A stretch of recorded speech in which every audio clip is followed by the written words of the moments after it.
जेव्हा आपण सानिध्यात असतो, संपर्कात असतो, समोर असतो, आसपास असतो, तेव्हा ती जवळ असते. जेव्हा तिला सोडून जातो, दूर जातो, विरहात जातो, प्रवासात असतो, एकांतात असतो, तेव्हा येतात शब्द, गडद अंधारात सुद्धा स्पष्ट दिसतेस तू मला, का कोण जाणे हा आभास होतो मला. वाह, क्या बात आहे. एखाद्या स्त्रीला पुढं आणणं आणि आपल्या बायकोला आपण साथ देणं हे फार मोठं मन लागतं. किंवा नाही बाबा तू हे करू शकती. तसं त्यांनी सुद्धा मला स्कूटर शिकवण्यापासून सगळं केलं. मी ही आणि 3 वर्षाची माझी मुलगी यांना घेऊन आम्ही बाहेर पडलो. ही नाव होतं, गाव होतं, ओळख होती, पण खिशामध्ये पैसा नव्हता. बरं, कोणाला मागायचंही नव्हतं, आपल्याला काहीतरी करून दाखवायचं.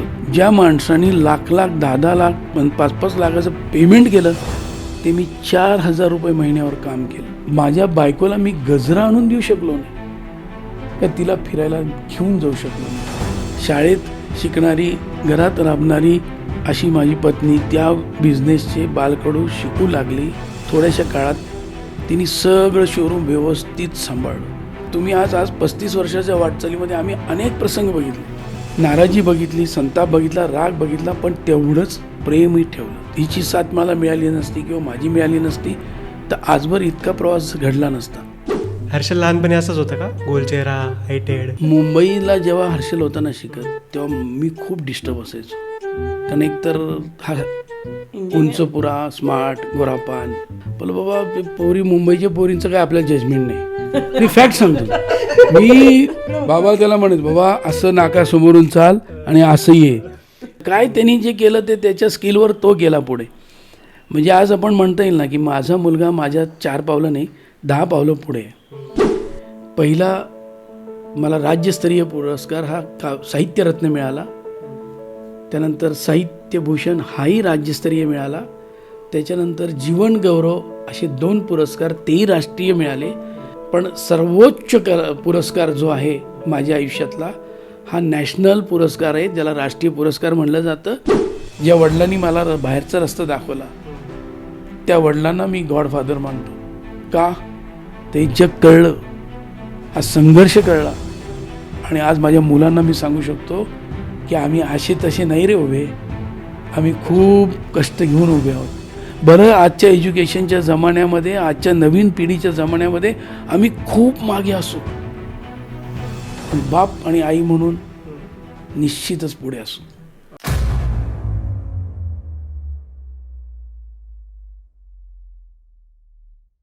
काका काकू, खूप स्वागत तुमचं आपल्या चॅनलवर.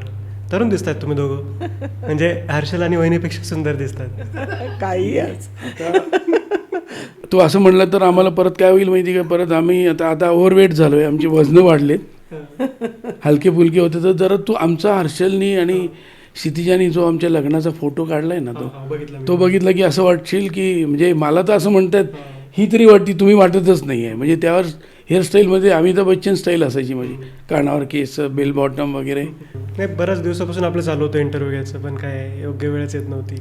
हो, मला वाटलं आता काय ते विषय, आता तू इकडे मागं एकदा बोललो होतो तेव्हा तर मी ड्राफ्ट केला होता काहीतरी, तर तो आता माझा सातारच्या कडे आहे घरात. मी पण कुठलंही बोलायचं म्हणलं की थोडंसं नियोजन संयोजन आपण हे ठेवावं लागतं, म्हणजे विषय जरी आपले असले तरी. काकांना सवय असेल ना इंटरव्ह्यूची? मुलाखत माझ्या अनेक झाल्या, पण त्या विषय वेगळे होते. पण हा प्रसंग आमच्या दोघांच्या संसाराच्या भूतकाळाच्या गोष्टी होत्या, ज्यांना आम्ही आजही आठवणीत ठेवलेल्या आहेत, ताज्या आहेत.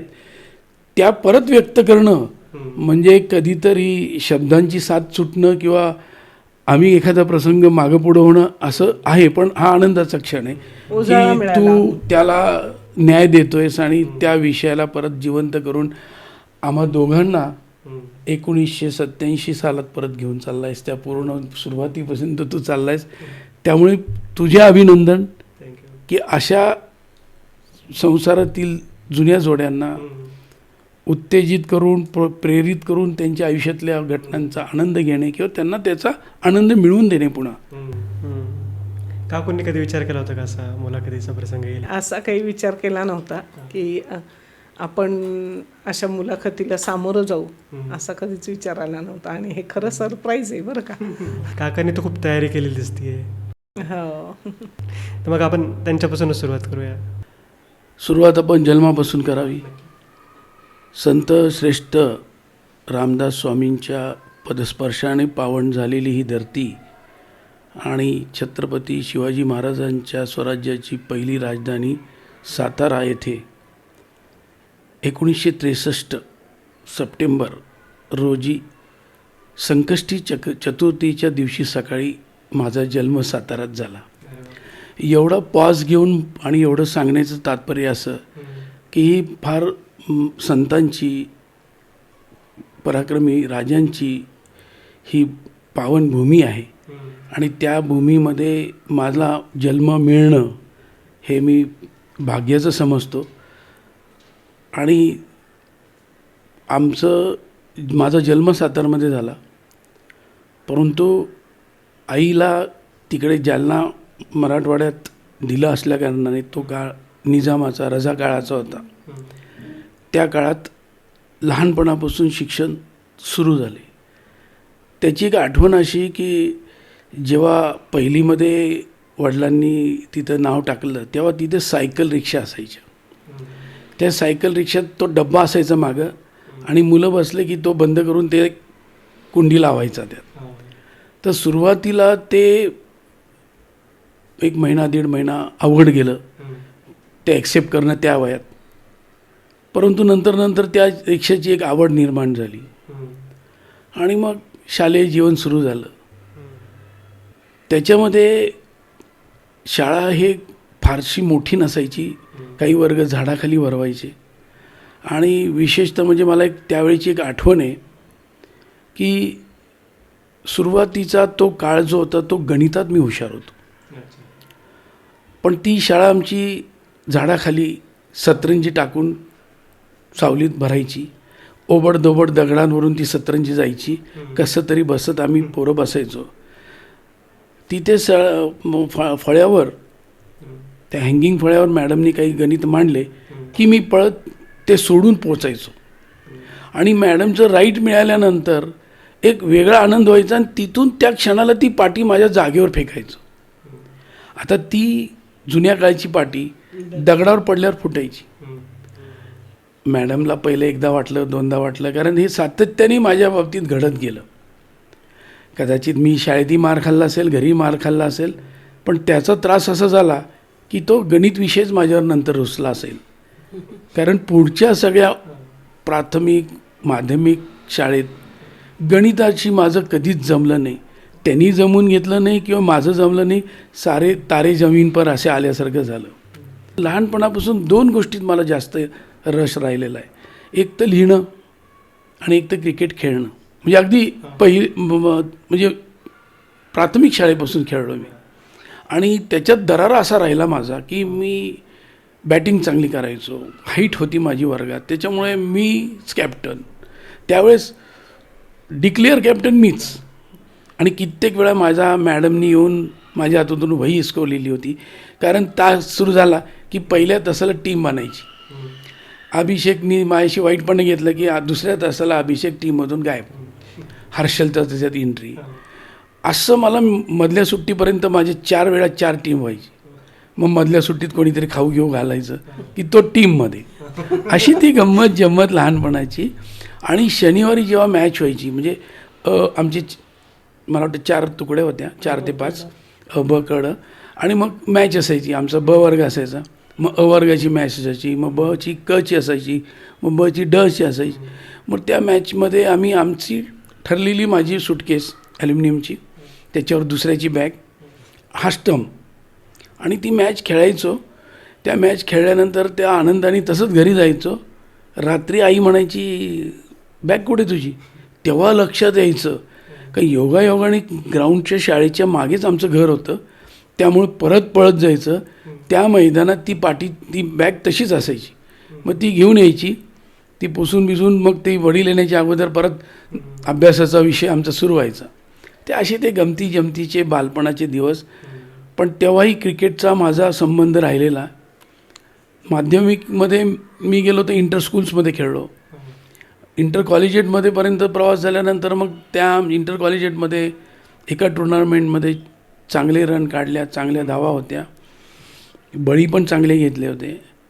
आणि त्यावेळेस सुनील गावस्करला निमंत्रण दिलं होतं त्या प्राईज डिस्ट्रीब्युशनचं. तेव्हा त्यांच्याकडून बेस्ट ऑलराऊंडरचं मला प्राईज मिळालं. त्याचं बक्षीस मला असं मिळालं की इंटर कॉलेजिएटमध्ये मला संधी मिळाली आणि पुढे प्रवास होता रणजीचा. पण दुर्दैवाने तो होऊ शकला नाही, कारण त्याच्या म्हणजे या कॉलेजच्या जाण्या अगोदरचा माझा एक कोर्स झाला होता पुण्याच्या नेहरू स्टेडियमवर क्रिकेटचा. अकॅडमीत खेळलो, शिकलो आणि मग डिस्ट्रिक्ट खेळलो.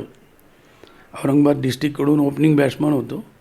असं बराच झाला. तनपुरी ट्रॉफी खेळलो, जसदनवाला खेळलो. त्या प्रसंगाला तेवढे प्राइजेसही घेत गेलो. परंतु या सगळ्यामध्ये एक गोष्ट जी अजूनही आठवणीत आहे ती अशी की पुण्याच्या ज्या क्लबनी माझी निवड केली होती ते जे निर्मल सर होते, त्यांनी सांगितलं की बाबा, माझ्या वडिलांना बोलून घेतलं की तुमचा मुलगा खेळतो चांगला, पण त्याला 5,000 रुपये तुम्ही डोनेशन आमच्या क्लबला द्या. त्याला आम्ही दर शनिवार रविवार इथल्या ज्या साखळी स्पर्धा होतात, लीग मॅचेस पुण्यातल्या, ते खेळू. त्याला रणजीपर्यंत मी नेण्याचं माझं काम आहे. पण त्यावेळेस परिस्थिती नव्हती, म्हणून ते माझा तो क्षण हुकला.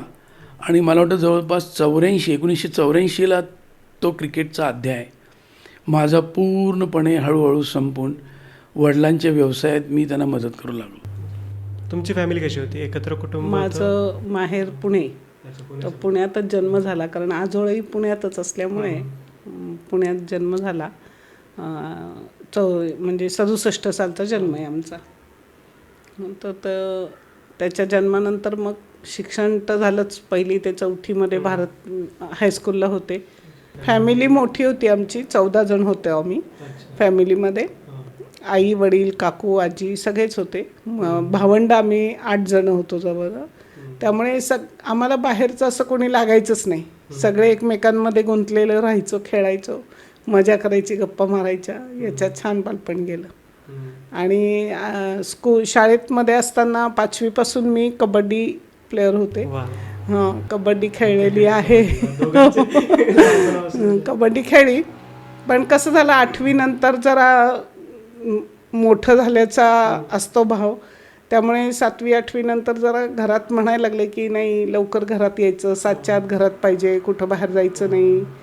मग एकदा भावानी पाहिलं मला ग्राउंडवर खेळताना, आणि तेव्हा कसं हाफ पॅन्ट वगैरे चालत नव्हती ना मुलींना असं इतकं पुढं. तर ते भावानी पाहिलं. मग भावानी घरी येऊन सांगितलं असं असं ग्राउंडवर हाफ पॅन्टमध्ये खेळतात, जायचं नाही उद्यापासून कबड्डीला. मग बंद झाली. मग कबड्डी खेळणं बंद झालं. स्कूलच्या टुर्नामेंट्समध्ये कबड्डीमध्ये मी खेळलेली आहे 5वी ते 8वीपर्यंत. त्याच्यानंतर मात्र बंद झालं. माझे वडिलांच्या विषयी बोलायचं म्हटलं तर त्यांचं नाव नारायण रामचंद्र कोळपकर. ते समाजाचे अध्यक्ष होते. त्याच्यानंतर दगडूशेठ हलवाईच्या ट्रस्टमध्ये सुद्धा त्यांचं नाव आहे.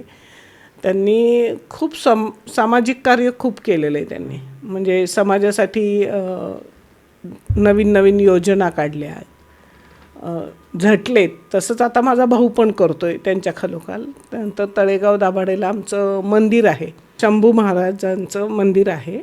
तर तिथंही वडिलांनी ते मंदिर उभारण्यात, त्याचे पिढीजात आमच्याकडे त्याची सेवा आहे, तर तीसुद्धा माझा भाऊ आता उत्तम प्रकारे करतोय.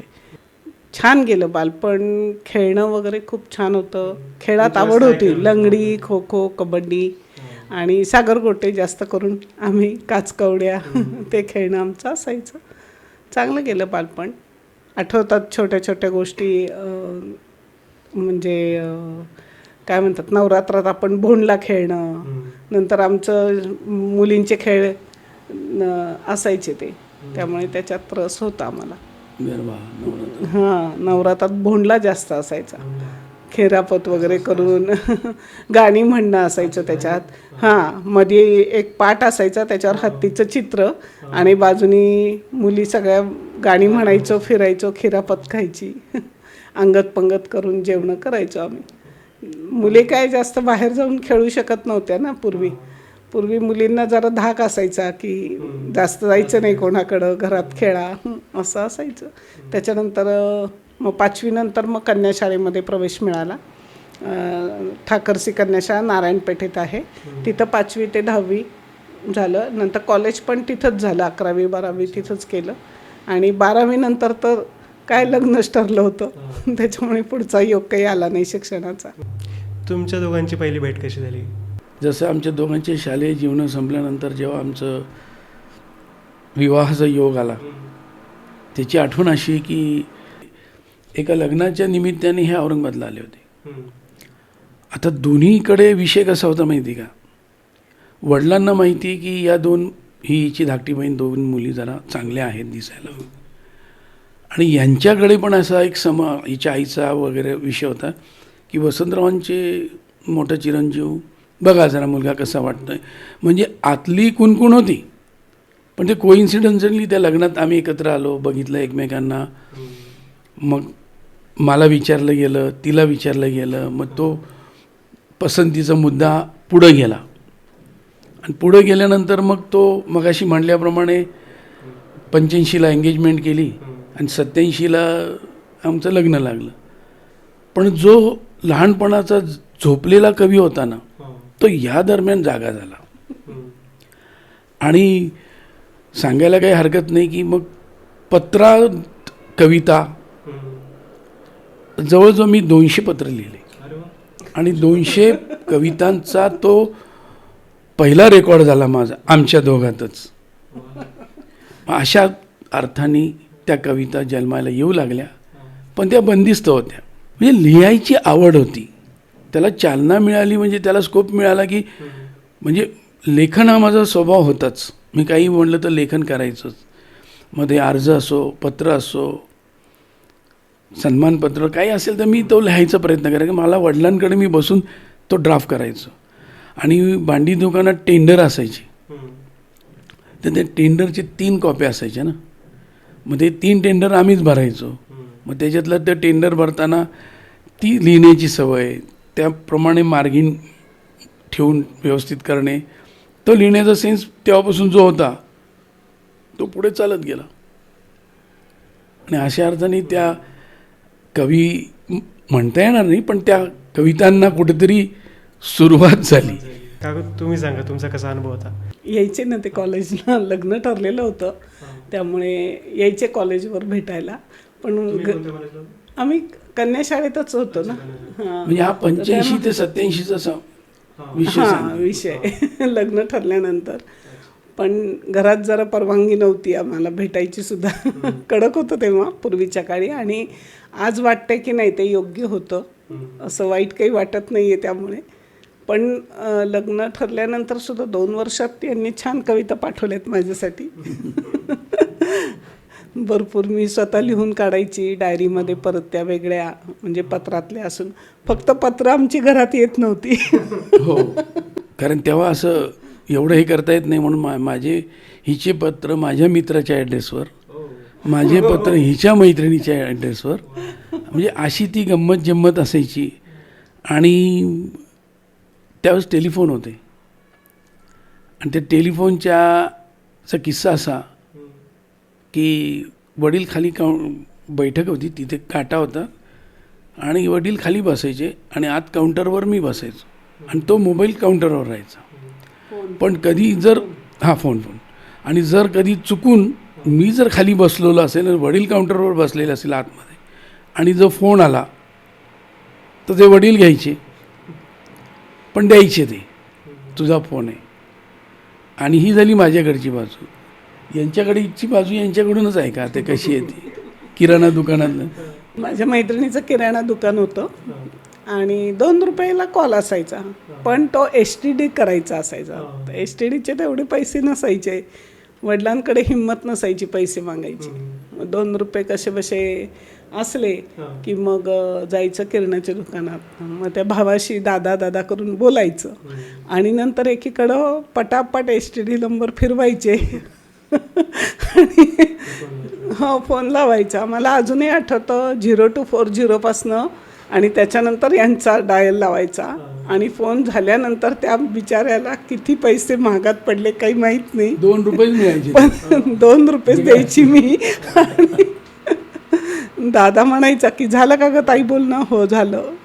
आणि नेमकं जर का आमच्या सासऱ्यांनी फोन उचलला तर मग माझी तंतर व्हायची आणि पटकन फोन ठेवून द्यायची मी. मग परत एकदा ट्राय थोड्या वेळाने. मग ह्यांच्या लक्षात यायचं की नाही बाबा हा फोन लागलीच बंद झाला म्हणजे हिचाच असणार. पण एक गंमत होती ती त्यावेळेला. आता तुमच्याकडे आपल्याकडे मोबाईल आहेत, काही वाटत नाही. आता काय पत्र पण लिहिताय. पण खरंच म्हणजे पत्राने मन किती छान मोकळं होतं हे पत्र वाचले की कळेल. वाचण्याची मजा ती वेगळी. मजा वेगळीच असते. मग लग्न 87ला झालं ना? 87ला लग्न झालं. झालं ते. कुठे झालं? इथंच औरंगाबादला झालं. म्हणजे आत्ताचं संभाजीनगर तिथं लग्न झालं. आम्ही बसने आलो, यांनी स्वागत केलं. तुम्ही सांगा तुमचा कसा अनुभव होता? नाही म्हणजे प्रत्येक मुलाला असं वाटतं की वरात आपली निघावं, वऱ्हाड निघावं आपलं. तर आता हे तर काही ऐकत नव्हते. हे म्हणले आम्ही तुमच्याकडेच येऊन बसतो, तुम्हीच करून द्या. मग वडिलांनी शक्कल काढून औरंगाबादमध्ये गाडी बोलवली, बसमध्ये 2 कार, असा गावातल्या गावात असा मोठा राऊंड काढला. आणि यांना पहिले सांगितलं की तुम्ही येऊन कार्यालयाचा ताबा घ्यायचा आणि तुम्ही आमचं स्वागत करायचं.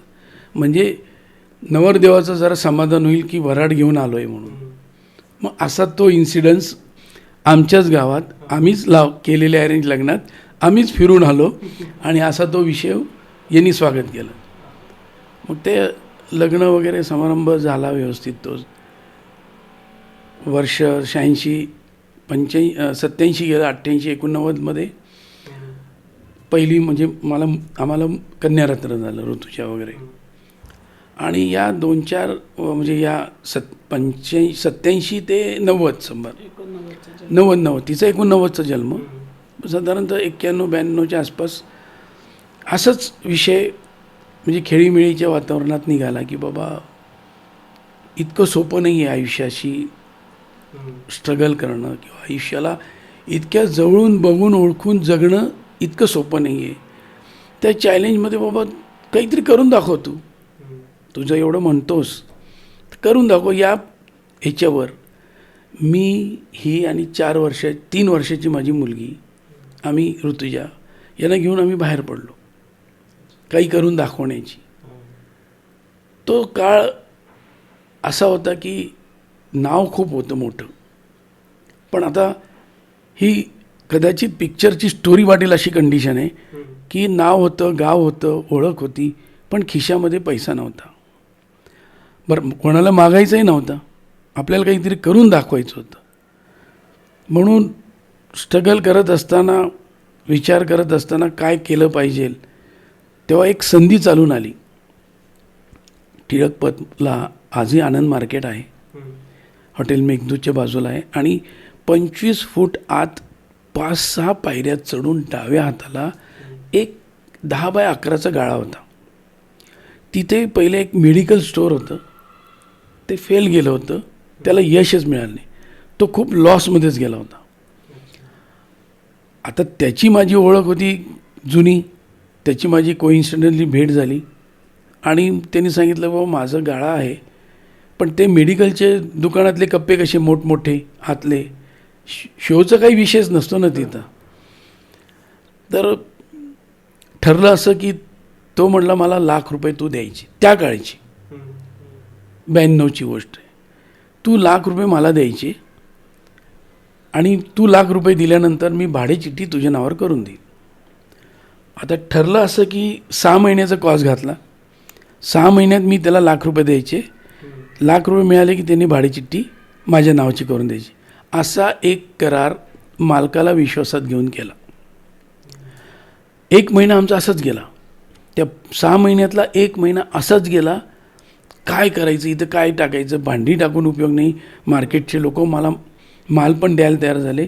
कपडा मार्केटमध्ये ते दुकान होते, आता तिथे भांडी व्यवसाय चालणं शक्यच नव्हतं.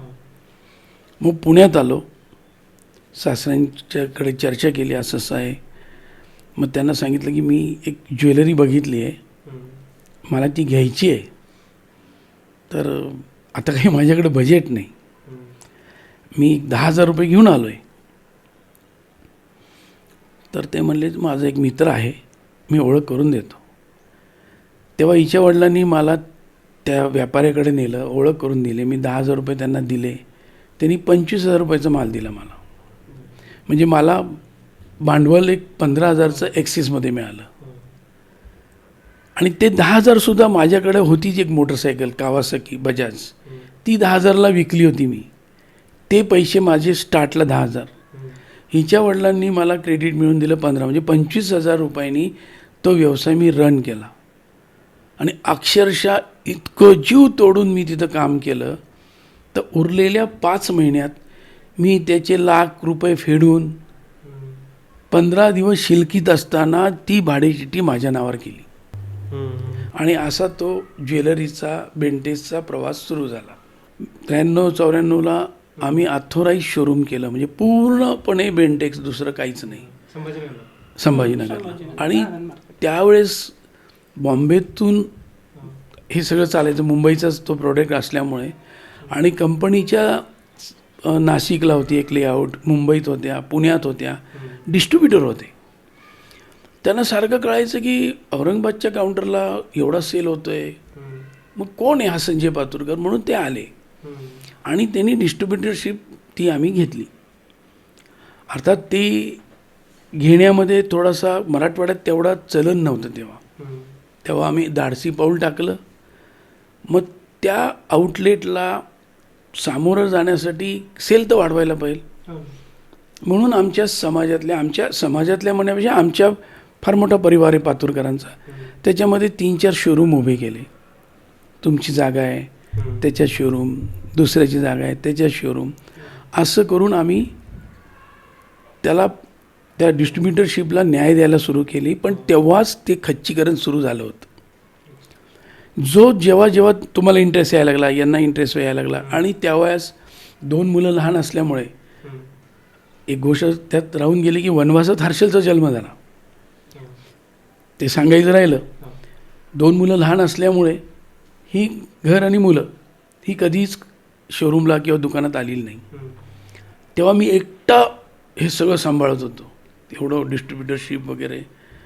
आणि त्यावेळेस असं होतं बघा, जेव्हा तुम्ही तुमची मोनापल्ली जेव्हा तुम्ही डिस्ट्रीब्यूट करतात, देतात, तेव्हा तुम्हाला ज्यांच्याकडे जाती त्यांना ते काय वाटेल, त्यांना त्याच्यातला मुनाफा मलाही दिसू लागायला लागली. मग ते गुपचूप मुंबईला जायला लागले, अंडरटेकिंगनी माल आणायला लागले. इथे कंपनीचा मारा माझ्यावर होता की कमिटमेंट मराठवाड्याची, एवढा खर्च तुम्हाला, एवढा सेल घ्यायला, परचेस करायलाच पाहिजे, आणि तुम्ही माझ्याकडे येणं बंद केलं, ज्यांना मी उभं केलं. अशा पद्धतीने माझ्याच लोकांनी माझ्यापासून फारकत घेतल्यासारखं करून मलाच अडचणीत आणलं. आणि हा सगळा प्रवास जवळपास 10 वर्ष, 2000पर्यंत हे सगळं फिरवलं मी, चालत होतो. पण त्याच्यात त्रास व्हायला लागला. मग त्याच्यामध्ये मग ते कंपनीची डिस्ट्रीब्युटरशिप आम्ही सोडून दिली. प्रत्येकाने आता तुम्ही जो माल नेला त्याचा हिशोब तुमच्याचकडे, तुम्ही काही तो दिला नाही. अशा अनेक ठिकाणच्या त्रासांमुळे त्रास झाला मला त्याचा. आणि मी अपसेटमध्ये गेलो की बाबा हे मी एवढा सुंदर व्यवसाय उभा केला, एवढं सगळ्यांना मदत केली, पण चांगुलपणाचे 3-13 कसे वाजतात की माझ्या या गोष्टीवरून लक्षात येईल. मग नंतर ही मॉरल द्यायची मला, 2 मुलांना सांभाळत की नाही होईल चांगलं. मग हिची मोठी कमाल झाली की मग ही 2 मुलांना मला सांभाळत, दुकान घर सांभाळत. मग ती म्हणायला लागली की तुम्हाला थोडंसं अनइझी वाटत असेल तर तुम्ही थोडंसं दुसरं काही बघा, मी बसते. हिला कुठलाही म्हणजे कमर्शियल किंवा व्यावसायिक कुठलाच संबंध नव्हता. शाळेत शिकणारी, घरात राबणारी अशी माझी पत्नी त्या बिझनेसचे बालकडू शिकू लागली. आणि काही थोड्याशा काळात तिने सगळं शोरूम व्यवस्थित सांभाळलं. म्हणजे जवळजवळ नुसतंच नाही तर 10-12 वर्ष तिने नेटाने ते पुढे रेटलं सगळं. म्हणजे मी 2007 समजा 10-12 वर्ष म्हणता नाही येणार, 2024 का किती आपण 22 23 आम्ही शोरूम बंद केलं ते करोनाच्या 19 17-18 वर्ष तिने पुढे तो म्हणजे ते 10-12 वर्ष तर तिने चालवलेच इंडिपेंडेंटली एकटी. आधी म्हणजे खरंच सांगते, कौतुक करायचं म्हणजे एखाद्या स्त्रीला पुढं आणणं आणि आपल्या बायकोला आपण साथ देणं हे फार मोठं मन लागतं. किंवा नाही बाबा तू हे करू शकती, म्हणजे जसं मी त्यांना सपोर्ट देत होते की नाही अडचणी येतात जातात नका टेन्शन घेऊ, असं मी जेव्हा त्यांना म्हणत होते तसं त्यांनी सुद्धा मला स्कूटर शिकवण्यापासून सगळं केलेलं आहे. हो, लागलीच एका दिवसात स्कूटर शिकवली त्यांनी मला की नाही तुला गाडी आली पाहिजे, मुलांना शाळेत सोडायचं असतं. आणि लहानपणी मुलांना शाळेत सोडणं, यांना दुकानात जाऊन डबा देणं, परत घरी येणं, परत यांचा डबा दुपारी देणं, मुलांना शाळेतनं घरी आणणं, सगळं गाडी त्यांनी शिकवल्यामुळे मला जमलं असं. आणि शिवाय नंतर घर पण स्वतःचं घेतलं आम्ही नवाबपुऱ्यामध्ये, स्वतःचं 2 BHK घर घेतलं. मुलगा 5 वर्षाचा, हर्षल 5 वर्षाचा झाला तेव्हा. मग वास्तुशांती झाली. पण मग ते कसं असतं, नजर लागणे म्हणतात ना, तो प्रकार घडला.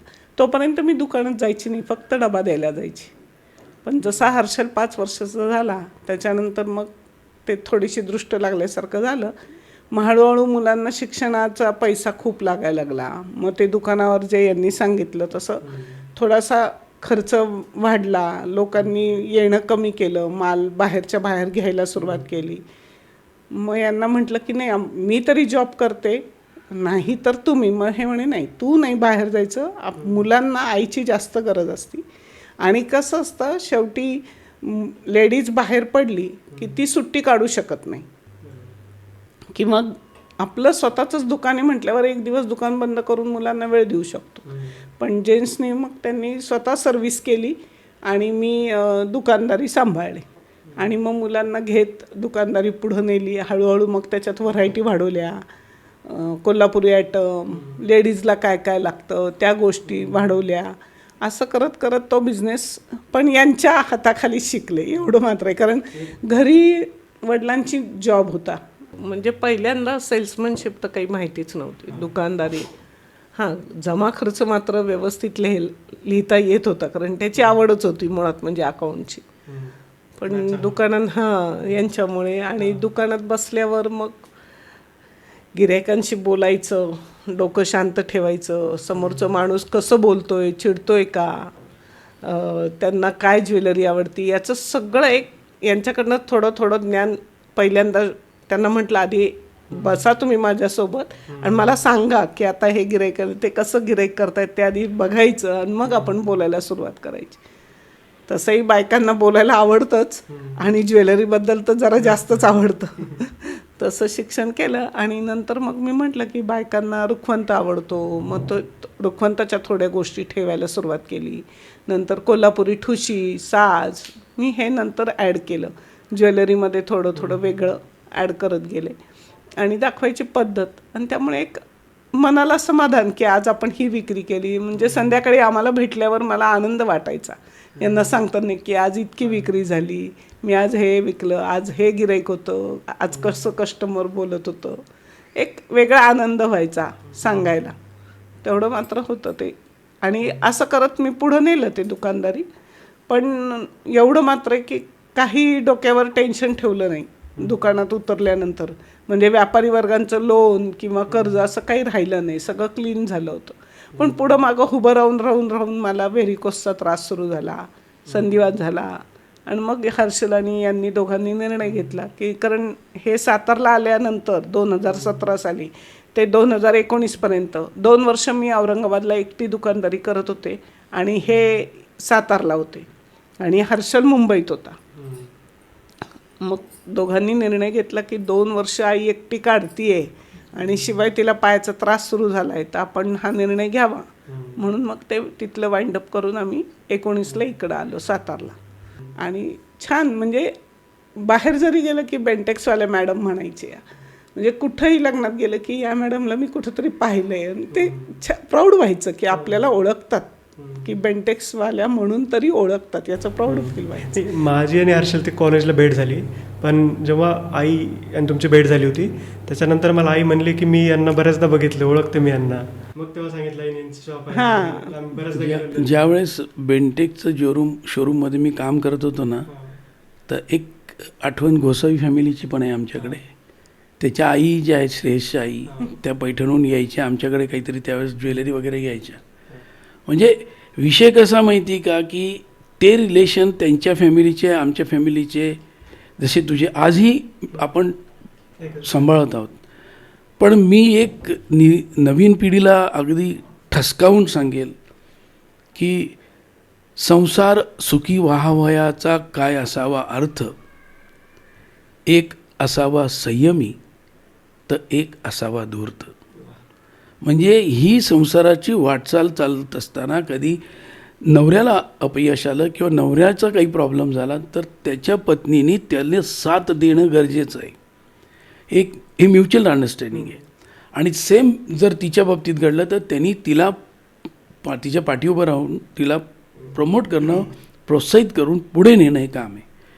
त्यामुळे संयम आणि धूर्तपणा. आता धूर्तपणा म्हणजे हुशारपणा आणि अर्थ म्हणजे अर्थ आणि धूर्त हे जे समीकरण आहे हे याच्यासाठी की आपल्या संसारात लहान हे आज 2 पोरं आहेत, जेव्हा आम्ही घरदार सोडलं आहे, या मुलांना चांगलं संगोपन करणं, शिक्षण देणं हे आमच्या नैतिक जिम्मेदारी होती. आणि मला असं वाटतं मी माझ्या बायकोशी आज या बाबतीत शेअर करू शकतो ही गोष्ट की दोन्ही मुलांना मी पोस्ट ग्रॅज्युएटपर्यंत शिकवलं आणि आमच्या मुलांनी त्याला 1001% न्याय दिला आणि त्यांनी त्यांचं शिक्षण त्यांच्या हिमतीवर पुढे नेलं. आम्ही फक्त मागं होतो. त्यांनी आमचा विश्वास गमावला नाही. आमचे संस्कार मुळात तिच्यावर माझ्यावर घरातले संस्कार चांगले, त्यामुळे आम्ही मुलांना घडू शकलो आणि आजही आमचे दोन्ही मुलं त्यांच्या पायावर समर्थपणे उभे आहेत. हा अडीअडचणीचा संसाराचा म्हणजे इतक्या शॉर्टली हा प्रवास सांगता येणारच नाही. कारण जे अपयश बिझनेसमधलं, उंचीवरून खाली येणं, स्वतःला निर्माण केलेल्या एका चांगल्या व्यवसायातून स्वतः बाहेर करणं, घरात महिलांना विरोध असताना मिसेसला दुकानात बसवणं, हिला, या सगळ्या गोष्टी आम्ही दोघांनी सहन केल्या आणि त्याला हिमतीने सामोरं गेलं. आज कुणी हिंमत द्यायला माझ्या वेळेत त्यावेळेस मागं नव्हतं. कसं असतं की कोणाला मार्गदर्शन करणारे असतात. एखादा मुलगा चुकला तर बेटा तू असं कर, तू तसं कर, तू हे करून बघ. मुळात मीच घर सोडलं असल्यामुळे मला वडिलांचं चित्र तेव्हा लाभत नव्हतं ना. जे काही करायचं आहे ते मी माझा विचार हिला सांगायचो, ही त्याच्यात काहीतरी सुचवायचं आणि आम्ही अक्षरशः प्रत्येक दिवस जगलो. आणि पुढचा माझा सर्व्हिसचा प्रकार म्हणजे मी पूर्णतया टॉप टू बॉटम येऊन शांत होऊन मन न खच्ची करता हिच्या पाठिंब्याने परत शून्यातून उभं राहिलो. ती सर्व्हिस करत राहिलो. ज्या माणसांनी लाख 10 लाख 5 लाखाचं पेमेंट केलं ते मी 4,000 रुपये महिन्यावर काम केलं. पण ते 4,000चे पुढे 10 झाले, 15 झाले, 20 झाले, 30 झाले, पुढे 40 झाले. पण हा जो प्रकार होता हा आज या निमित्ताने सांगायला आठवेल की ते विसरू शकत नाही आम्ही. तो काळ नव्हता आमचा, पण आमचा स्ट्रगल होता. आम्ही जर का हिची साथ मला मिळाली नसती किंवा माझी मिळाली नसती तर आजवर इतका प्रवास घडला नसता. आम्ही एकच ठरवलं, एकमेकांना दिलेले कमिटमेंट आणि आपण 2 मुलं जन्माला घातले, त्यांच्या शिक्षणापर्यंत, त्यांच्या पूर्ण आयुष्यापर्यंत आपण कटिबद्ध आहोत. आणि तो असा आज 35 वर्ष आम्ही साथीने चालत आहे. काकूंसाठी मग कोणती कविता लिहिली होती? प्रेमात धाक मिळती, प्रेमात धाक मिळती निवडक मनास काही. म्हणजे प्रेमाचा धाक असतो, निवडक असतो, हे करू नका ते करू नका.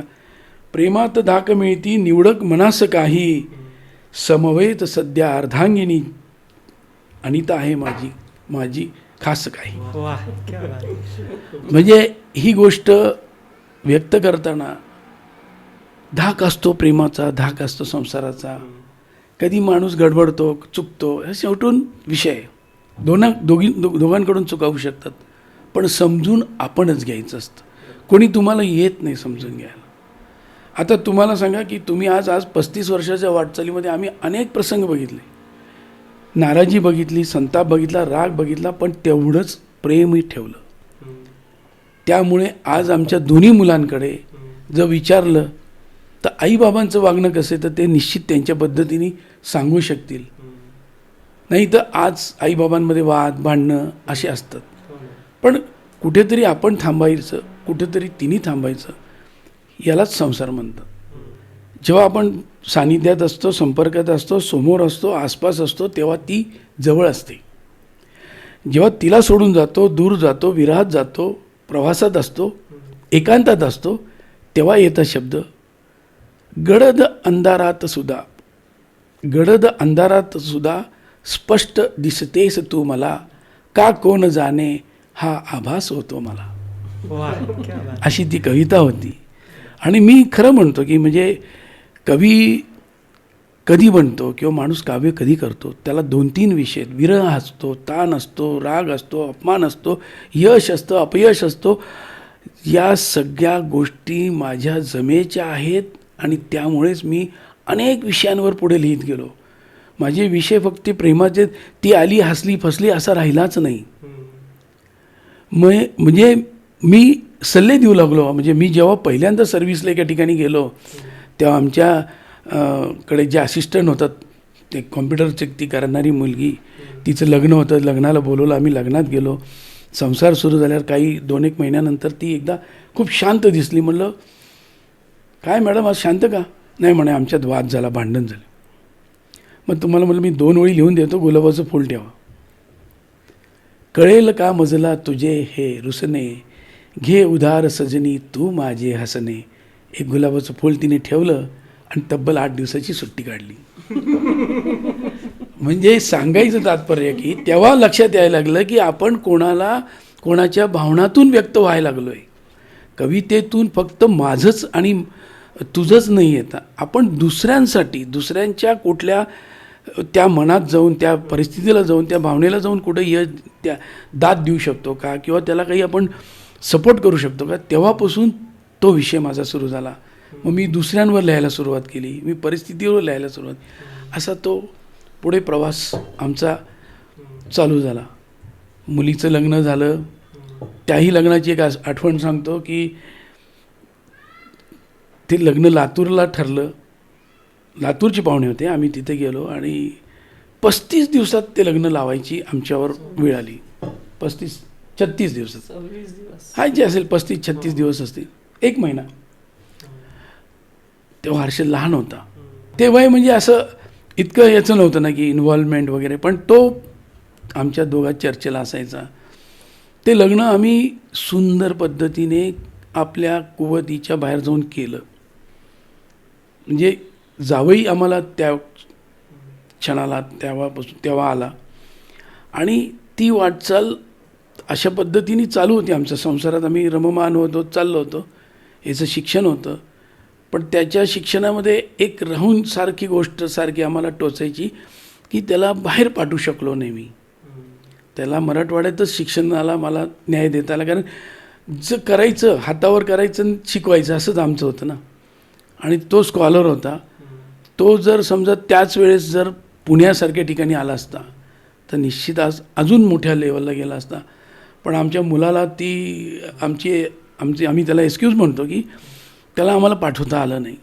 त्याची इच्छा होती पुण्यात इंजिनियर करायचं आणि पुण्यात 11वीपासनं. मग म्हटलं नाही 12वी होऊ दे, मग आपण पुण्याला पाठवू. मग 12वी झाल्यावरही म्हटलं आता पुण्याला, म्हटलं नाही तुझं पूर्ण इंजिनियर कर आणि म्हणून नंतर पुण्याला पाठवतो. असं करत नाराज झाला तो. पण बरोबर आहे, शेवटी बाबा युनिव्हर्सिटी आणि पुणे युनिव्हर्सिटी युनिव्हर्सिटीला तेवढा प्राधान्य नव्हतं तेवढं. आणि आज त्याची खंत वाटते आम्हाला की आम्ही त्याला पाठवू शकलो नाही.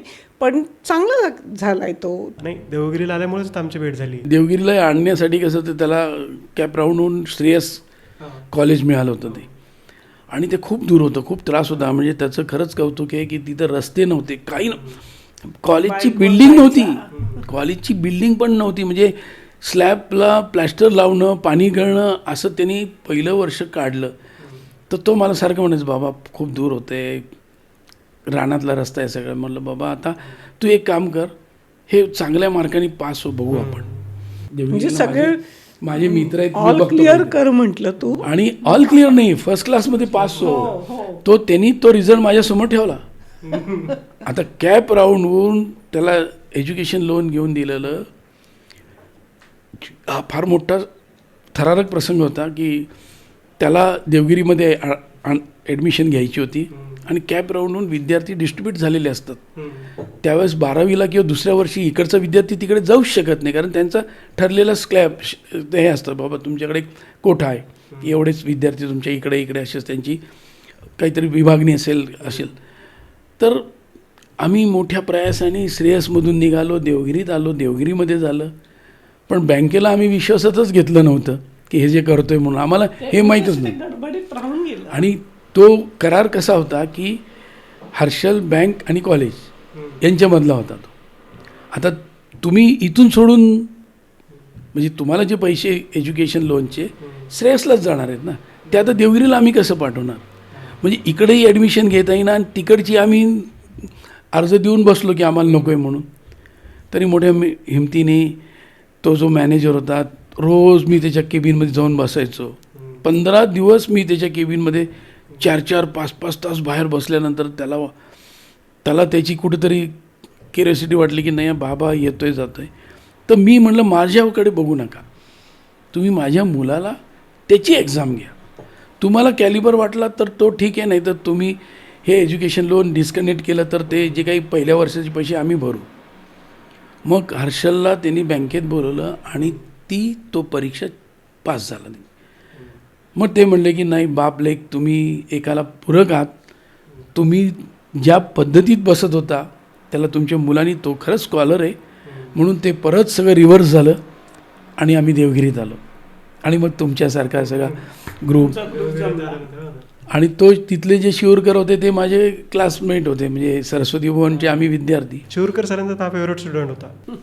काय तो आहे, पण म्हणजे तो म्हणजे त्याच्या बाबतीत मी त्याच्या कुठल्याच मदतीला जाऊ शकलो नाही. त्याचं एज्युकेशन त्यांनी पूर्ण केलं, फक्त सपोर्टिंगलाच होतं. त्याची ड्रायव्हिंगसुद्धा त्यांनी 2 व्हीलर त्याचाच शिकला, 4 व्हीलर त्याचाच शिकला. तुमच्या मित्रांच्या ग्रुपमध्ये बसायचा, थोडंसं पुढे गेलं की त्या निखिलची गाडी चालवायचा. काय त्यांनी जे केलं ते त्याच्या स्किलवर तो गेला पुढे. म्हणजे आज आपण म्हणता येईल ना की माझा मुलगा माझ्या 4 पावलं नाही 10 पावलं पुढे. आणि एक गोष्ट मात्र सर्व मुलांनी लक्षात घ्यावी, म्हणजे अंगावर काटा आणणारे हे शब्द आहेत की प्रत्येक बाप आपल्या हातला जे मिळालं नाही, आपल्याला ज्या गोष्टीचा आनंद घेता आला नाही, ते सर्व सुख, त्या सगळ्या उणिवा, त्या सर्व अनुभव किंवा त्या विवंचना म्हणजे आपल्या मुलात बघत की आपल्या मुलांनी आपण नाही करू शकलो पण आज आपला मुलगा करतो. त्याच्यात प्रत्येक बापाला वडिलांना आनंद असतो. त्यामुळे आज तो जे करतोय त्याच्या प्रत्येक आनंदामध्ये तो जर 10% आनंद देत असेल तर तो आम्हाला 1000% एवढा मोठा फरक आहे. कारण हे सोपं नाही आहे, कारण त्यांनी तो सगळा स्ट्रगल बघितला आहे, आम्ही बघितला आहे. पण नाण्याला 2 बाजू असतात, जसं हातात टाळी दोन्ही हातांनी वाजती तशी एक टाळी मुलाची, एक हात तर एक हात वडिलांचा, असं ते नातं आहे. मग ते मैत्रीचं असेल, वडील मुलाचं असेल किंवा जो काही असेल ते संसाराचा, असा तो सगळा प्रवास होता आमचा. हर्षल लहानपणी असंच होतं का, गोल चेहरा, हायटेड? लहानपणी तो एवढा खोडकर आणि मस्त डॅमिश वगैरे होता, पण सगळं म्हणजे अक्षरशः तो स्केटिंग करायचा, पळत येऊन पाय मोडपडून जमिनीवर लोळत यायचा, घासू त्याला म्हणजे आम्हाला आवरायला लागायचं, अरे हे करू नको गुडघे हे होतील, पण तो काय ऐकायचा नाही. म्हणजे 4थीला असताना त्याला प्लॅस्टर झालं होतं, त्यामुळे लिटिल फ्लॉवरमध्ये होतं, लिटिल फ्लॉवरमध्ये होता आणि 1 वाजता त्याची शाळा सुटायची आणि मी त्याला 1 वाजता घ्यायला गेले तर मला 10 मिनटं उशीर झाला होता. पण तो वरच्या जिन्यावर उभा होता बघत की आई आली का घ्यायला, आणि मी जशी घ्यायला गेले तर त्यांनी वरच्या त्या पायऱ्या होत्या, त्या पायऱ्यांवरनं जोरात उडी खाली मारली आणि आली आली आई म्हणून. तो आता चौथीला fracture लहानच dislocate होता, झाला. तर तो डिस्लोकेट पाय झाला फिरला होता असा. पाय. आणि मी त्या अवस्थेत त्याला गाडीवर कसं बसं बसवलं आणि तसंच डायरेक्ट यांना कॉल केला की तुम्ही दवाखान्यात या. आणि ताबडतोब आम्ही डॉक्टरांकडे गेलो आणि डॉक्टरांनी त्याला प्लॅस्टर घातलं. तर म्हणजे कसं वडिलांचा जीव असतो, खरं तर आईनी रडायला पाहिजेत, पण आमच्याकडं ह्यांचा इतका जीव की हे रडत बसले बाहेर. ऑपरेशन डॉक्टर म्हणतायत की नाही आम्ही ऑपरेशन नाही करणार, नाही तुम्ही ऑपरेशन करताल, माझ्या मुलाचं आयुष्य खराब होईल.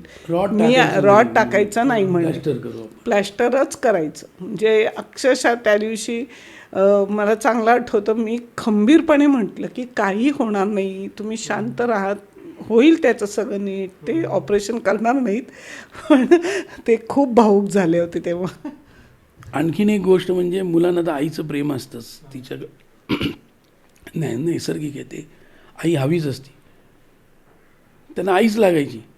पण पहिल्यांदा बाबाच म्हणले दोघं पोरं, तोही बाबा म्हणला आणि ती बाबा म्हणली. आणि दवाखान्यात तो ज्यावेळेस त्याला डॉक्टर म्हणले की 4 तास त्याला पाणी द्यायचं नाही, आणि ही बाजूला मी बाजूला, बाबा ओठ सगळे हे झालेले सुकलेले, बाबा पाणी द्या. तेव्हा मला सहनच झालं नाही आणि बाहेर मग माझा तो बॅलन्स गेला की मी त्याला हे देऊ शकत नाही. पण ती म्हणलं घोटभर दे, ती म्हणली नाही द्यायचं नाही द्यायचं.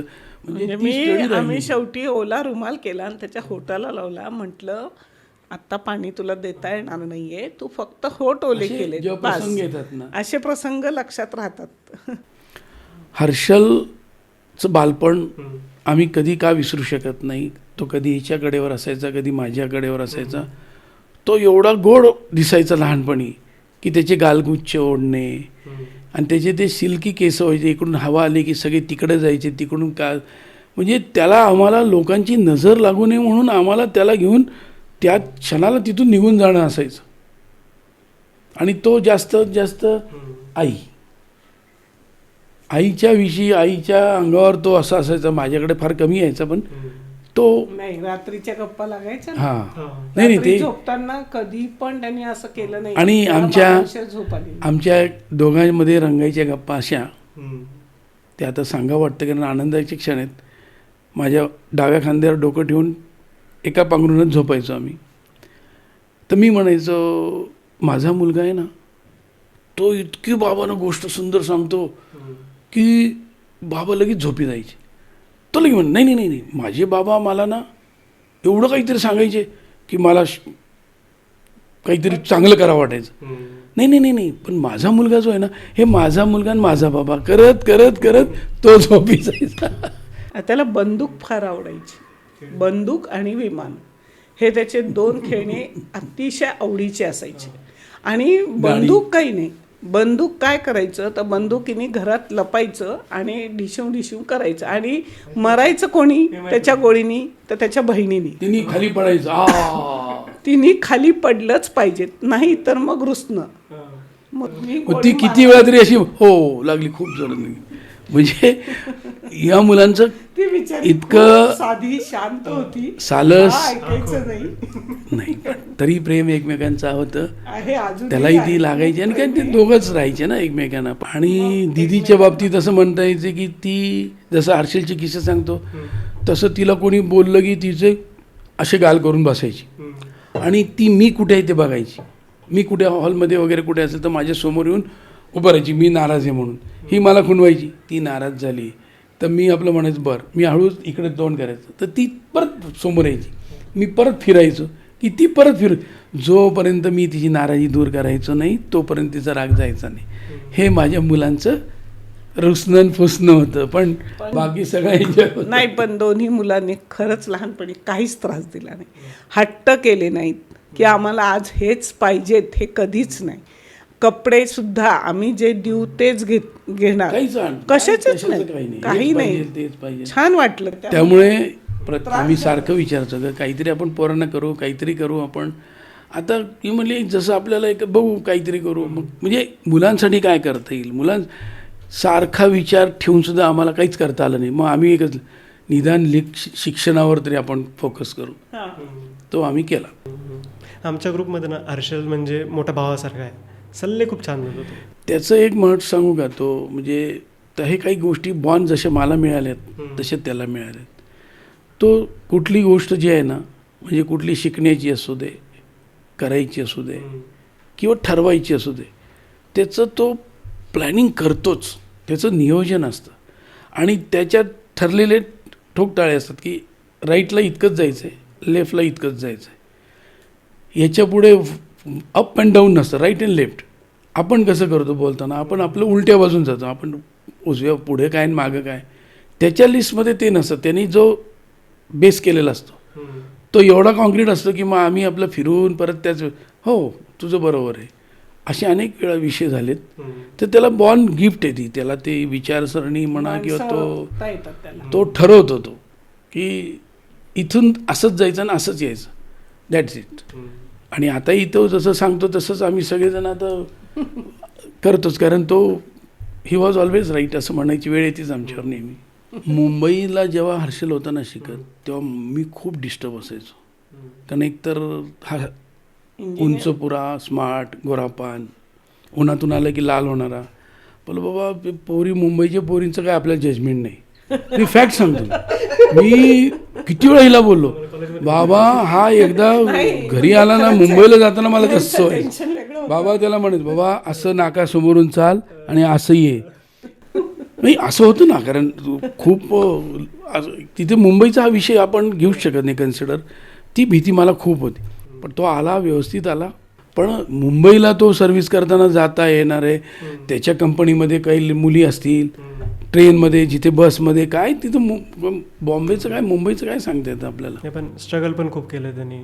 त्याचा स्ट्रगल म्हणजे ते आजही अंगावर काटे येतात. जेव्हा तो पुण्याला क्लास याच्यात होता, हॉस्टेलवर होता, मुंबईत होता, काही निवडक पैसे आमच्याकडून जायचे, त्याच्यात तो महिना काढायचा.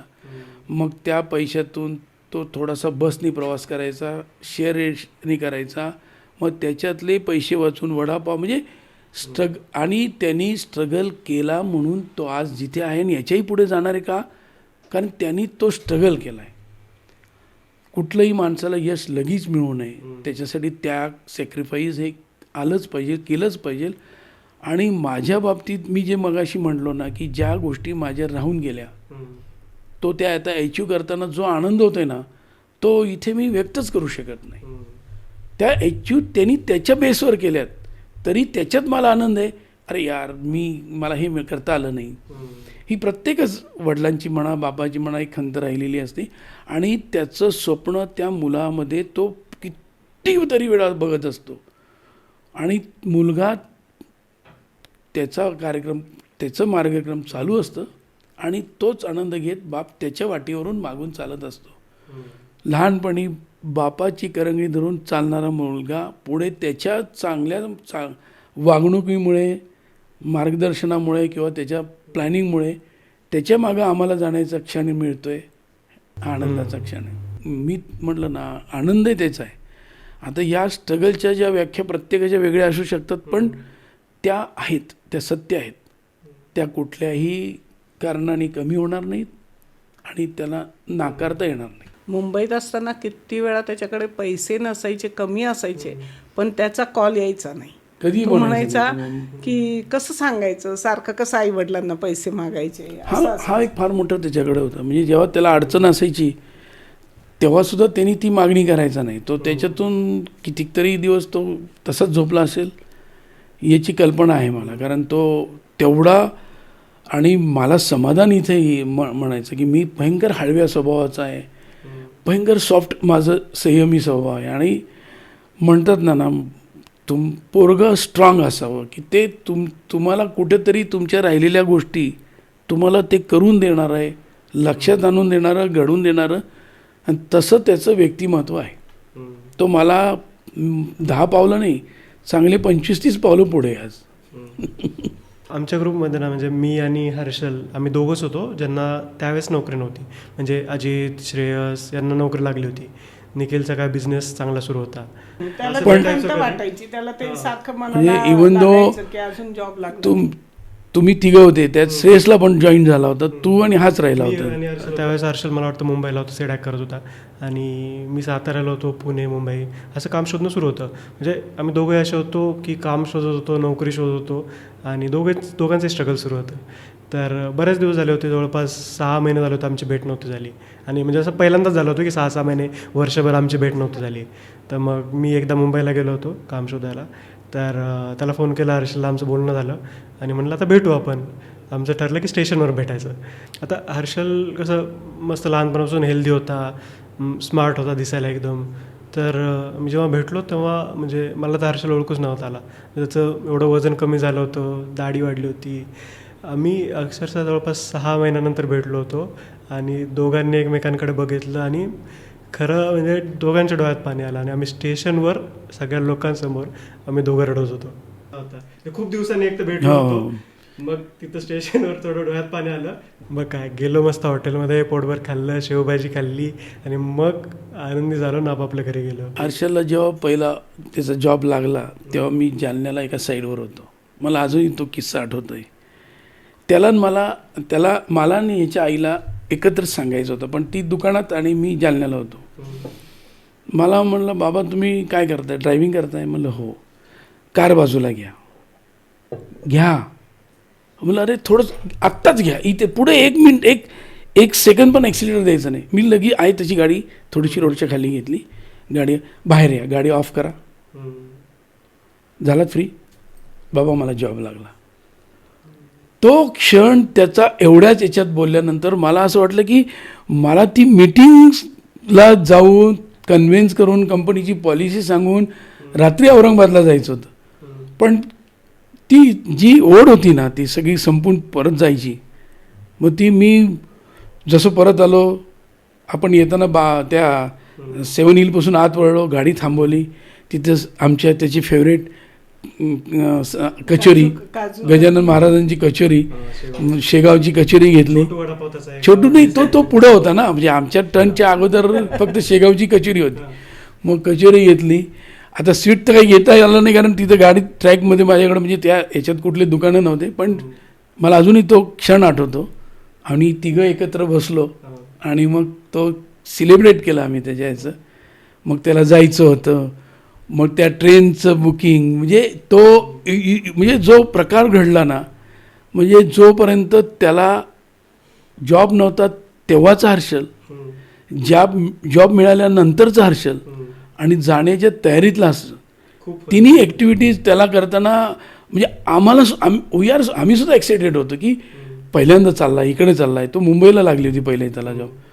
पण त्याला एवढं सांगितलं की जे काही आहे ना ते एवढं तू त्या सर्व्हिसमध्ये तुझ्या जॉबमध्ये इतकं रंगून जा, रममान होऊन जा की बाकीच्या लोकांनी विचारलं पाहिजे की तो डिपेंड राहिला पाहिजे तुझ्यावर, की प्रत्येक गोष्टीत हर्षल पातुरकरच पाहिजे आम्हाला.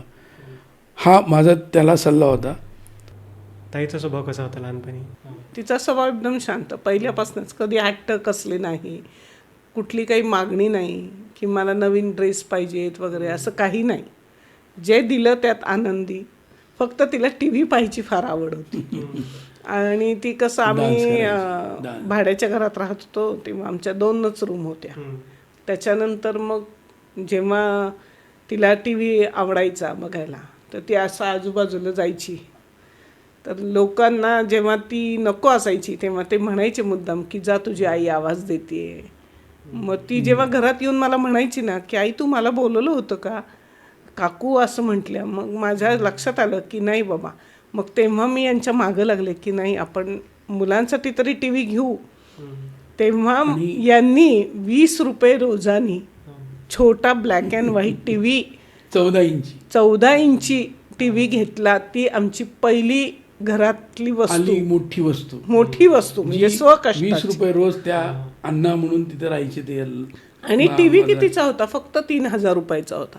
पण तेव्हा ते असायचं की 20 रुपये रोज द्या तुम्ही आणि TV घेऊन जा. पण ब्लॅक अँड व्हाईट TV छोटासा पोर्टेबल. पण तो त्या मुलीसाठी आम्ही पहिल्यांदा घरात आणला आणि ती आठवण खूप छान आहे आमची. आणि तिला वेळ होतं ना डान्स करायचं हे करायचं. आणि मग असे ती मुली तिच्या मैत्रिणीचे वडील आले की जा घरी तू तिला ते काढून द्यायचे आणि ते आम्हाला फार हर्ट व्हायचं की आपण तर तो विषय तिला आनंद देऊ शकत नाही. मग खूप प्रयत्न करून तो टी व्ही आल्यानंतर केवढा आनंद झाला तिला. तिने तो सगळ्या कॉलनीमध्ये शेवटपर्यंत जाऊन तो जे काही पेढे असतील ते अर्धे करत सगळ्यांना पुरून आली, आमच्याकडे टी व्ही आला म्हणून. नाही, तो एक आनंद. शिवाय ती लहानपणी सगळे कॉलनीतली मुली डबे घेऊन बसायचे खायला, तो एक आनंद असायचा.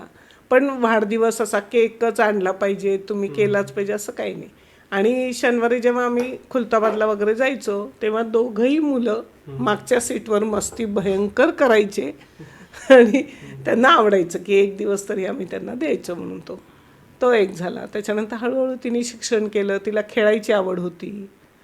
शिक्षणातही थोडीशी कमी जास्त होती पण शिकली ती. त्याच्यानंतर 11वी नंतर मात्र आम्ही तिला इंग्लिश मिडियममध्ये घातलं. तर तेव्हा घाबरली होती की मला तुम्ही इंग्लिश मिडियममध्ये का टाकलं आणि कॉमर्स साईड घ्यायला लावली. तर जरा घाबरली होती. पण 11वी झाली आणि मग ती पुढं चांगली झाली. 12वी शिक्षणं झाली सगळी. नंतर लग्न जेव्हा झालं, लग्नानंतर मात्र तिचा एक योग आहे. म्हणजे तिला BCAचं ती सेकंड इयर होतं तिचं, तेव्हा लग्न झालं होतं आणि विषय काही राहिले होते तरी तिला 5वा महिना होता. तर 5व्या महिन्यात सुद्धा तिच्या सासऱ्यांनी सांगितलं की नाही, तुला शिकायचं आहे तर तू जा. मग तिला आणून सोडलं त्यांनी आणि 5व्या महिन्यात तिने स्कूटरवर माझ्याबरोबर मागं बसून तिला मी कॉलेजमध्ये नेलेलं आहे. म्हणजे आता मुली घाबरतील पण ती मुलगी घाबरली नाही. एवढं 5व्या महिन्याचं पोट असून सुद्धा ती मागं बसली सीटवर आणि तिला पेपरला मी घेऊन जायची. पेपर झाला की ती यायची. त्याच्यानंतर जे उरलेले पेपर होते ते बाळंतीण झाल्यानंतर तो मुलगा 4 महिन्याचं मूल होतं तरी ती परत आली आणि उरलेले पेपर तिने दिले आणि BCA कंप्लीट केले. त्याच्यानंतर तिने MCOM केलेलं आहे. म्हणजे त्याच्याही एक्झाम्स दिल्या. तेव्हा सुद्धा ती येत होती मुलाला घेऊन आणि तिने कंप्लीट केलं. मला तो आनंद आहे की माझ्या दोन्ही मुलांनी ग्रॅज्युएशन कंप्लीट केलं. स्ट्रगल होतं, दोघांनी स्ट्रगल भरपूर केलं पण शिकले. तो आनंद खूप आहे. दाजींचा पण स्वभाव मस्त एकदम. हो, म्हणजे त्यांची एक गंमत आहे. म्हणजे ज्या वेळेस म्हणजे आता मुलगा गुजराती कसा, तर हा विषयाचा गंमत अशी की ते BCAच्या कोर्समधून कुठे ऑनलाईन नेटवरून याच्यावरून ओळख झाली, त्याच्यावरून हाय हॅलो झाल्या. ती त्यांची त्या याच्यावरून ऑनलाईन मैत्री होती. मग ती ऑनलाईन मैत्री आल्यानंतर ती ओळख झाली. आता ते भेटले असतील, एकमेकांना शब्द दिला असेल किंवा तो काय विषय वेगळा, पण तिने येऊन हिला सांगितलं की आई, एक गुजराती मुलगा मला आवडतो. ते याच्यासमोर हर्षलसमोर सांगितलं की एक मुलगा आहे गुजराती, त्याला मी आवडते, मला तो आवडतो, तुम्ही म्हणाल तर बघा. म्हटलात तर. आणि त्यात तिने काय सांगितलं असेल, जर तुम्ही म्हटलात तरच मी लग्न करेल, नाही तर आमचं काही असं प्रेम नाहीये. तुम्ही नाही म्हटलात तर आम्ही. तिने अगदी सांगितलं. जर म्हटलं आता तो विषय या दोघीत झाला. हा लहान होता, सांगायचं कसं आहे. या दोघी चर्चा चालली की सांगायचं कोणी.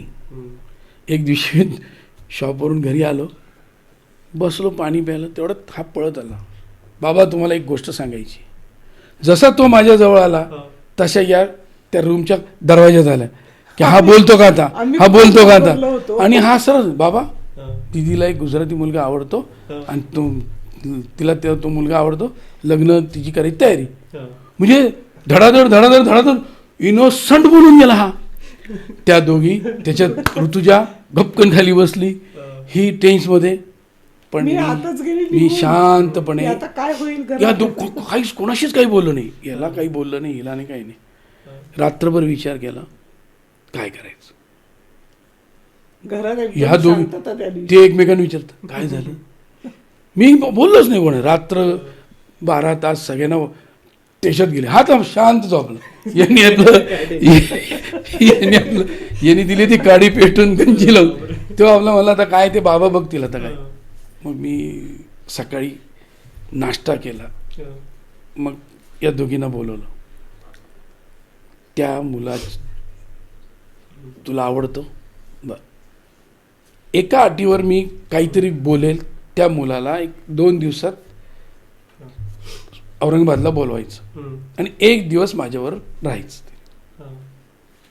ते म्हणून बाबा असं कसं, म्हणलं नाही नाही नाही माझी पद्धत आहे, बघ पटतंय का.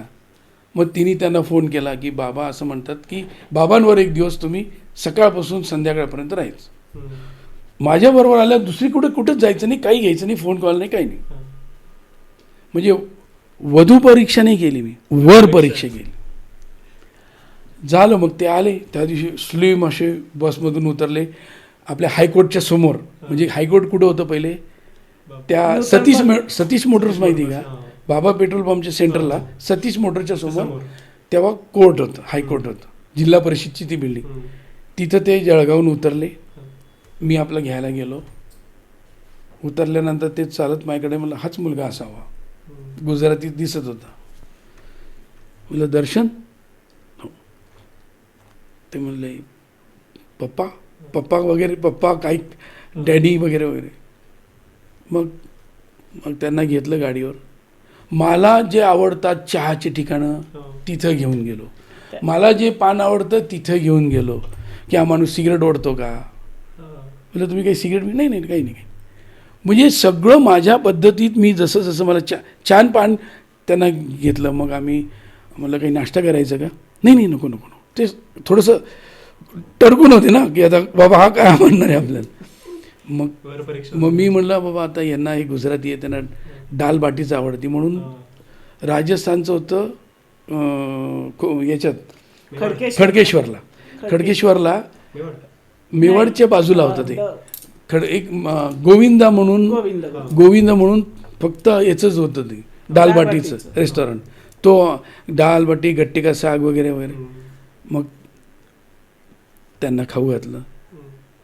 तर ते मला म्हणतात मी तुम्हाला बाबा म्हणलं तर चालेल का. म्हणलं बरं. सगळ्यांनी ऐकण्यासारखा किस्सा आहे बरं का. म्हणलं हो बाबा म्हणा. म्हणलं माझी मुलगी विक्षिप्त आहे, माझ्या मुलीला काहीच येत नाही, स्वयंपाक येत नाही, काही येत नाही, आळशी म्हणा काही म्हणा. मी असा सगळी फिल्डिंग लावली की यांनी म्हणावं नाही मला जमणार नाही काही नाही. आणि नाही नाही म्हणून काही हरकत नाही, शिकेल ती. म्हणलं तिला कुठलीही भाषा येत नाही मराठीशिवाय. नाही नाही म्हणजे सगळं त्यांना असं थोपवत होतो मी त्यांना थोपायचं ते पुढे यायचे, मी त्यांना थोपायचं ते पुढे यायचे. आणखीन म्हणलं एक गोष्ट, तुम्हाला या सगळ्या गोष्टी जर मान्य असतील तर तुमच्या वडिलांशी मी बोलेल आणि तुमची पत्रिका माझ्या मुलीची पत्रिका जर जुळली तरच हा विषय मी पुढे नेईल. ओके. एक. दुसरा विषय, जर पत्रिका जमली तर तुम्हाला माझ्या मुलीला आयुष्यभर सांभाळावं लागेल. नाही तर मला असं म्हणता येणार नाही बाबा ही आता माझ्याशी व्यवस्थित नाही, माझं जमत नाही आणि मुलगी सांभाळा जमणार नाही. काय असेल ते आत्ता सांगा. अर्थात पत्रिका नाही बाबा सगळ्याला आपला प्लेट लावून हो बाबा हो बाबा हो बाबा हो झालं. या दिवसभर दुकानात बेंटेक्सच्या दुकानात ही आणि दिदी आले का बाबा, ती अशी बाहेरून बघायची इकडे तिकडे, बाबा दिसत नाहीत, नाही दिसत, आले नाहीत.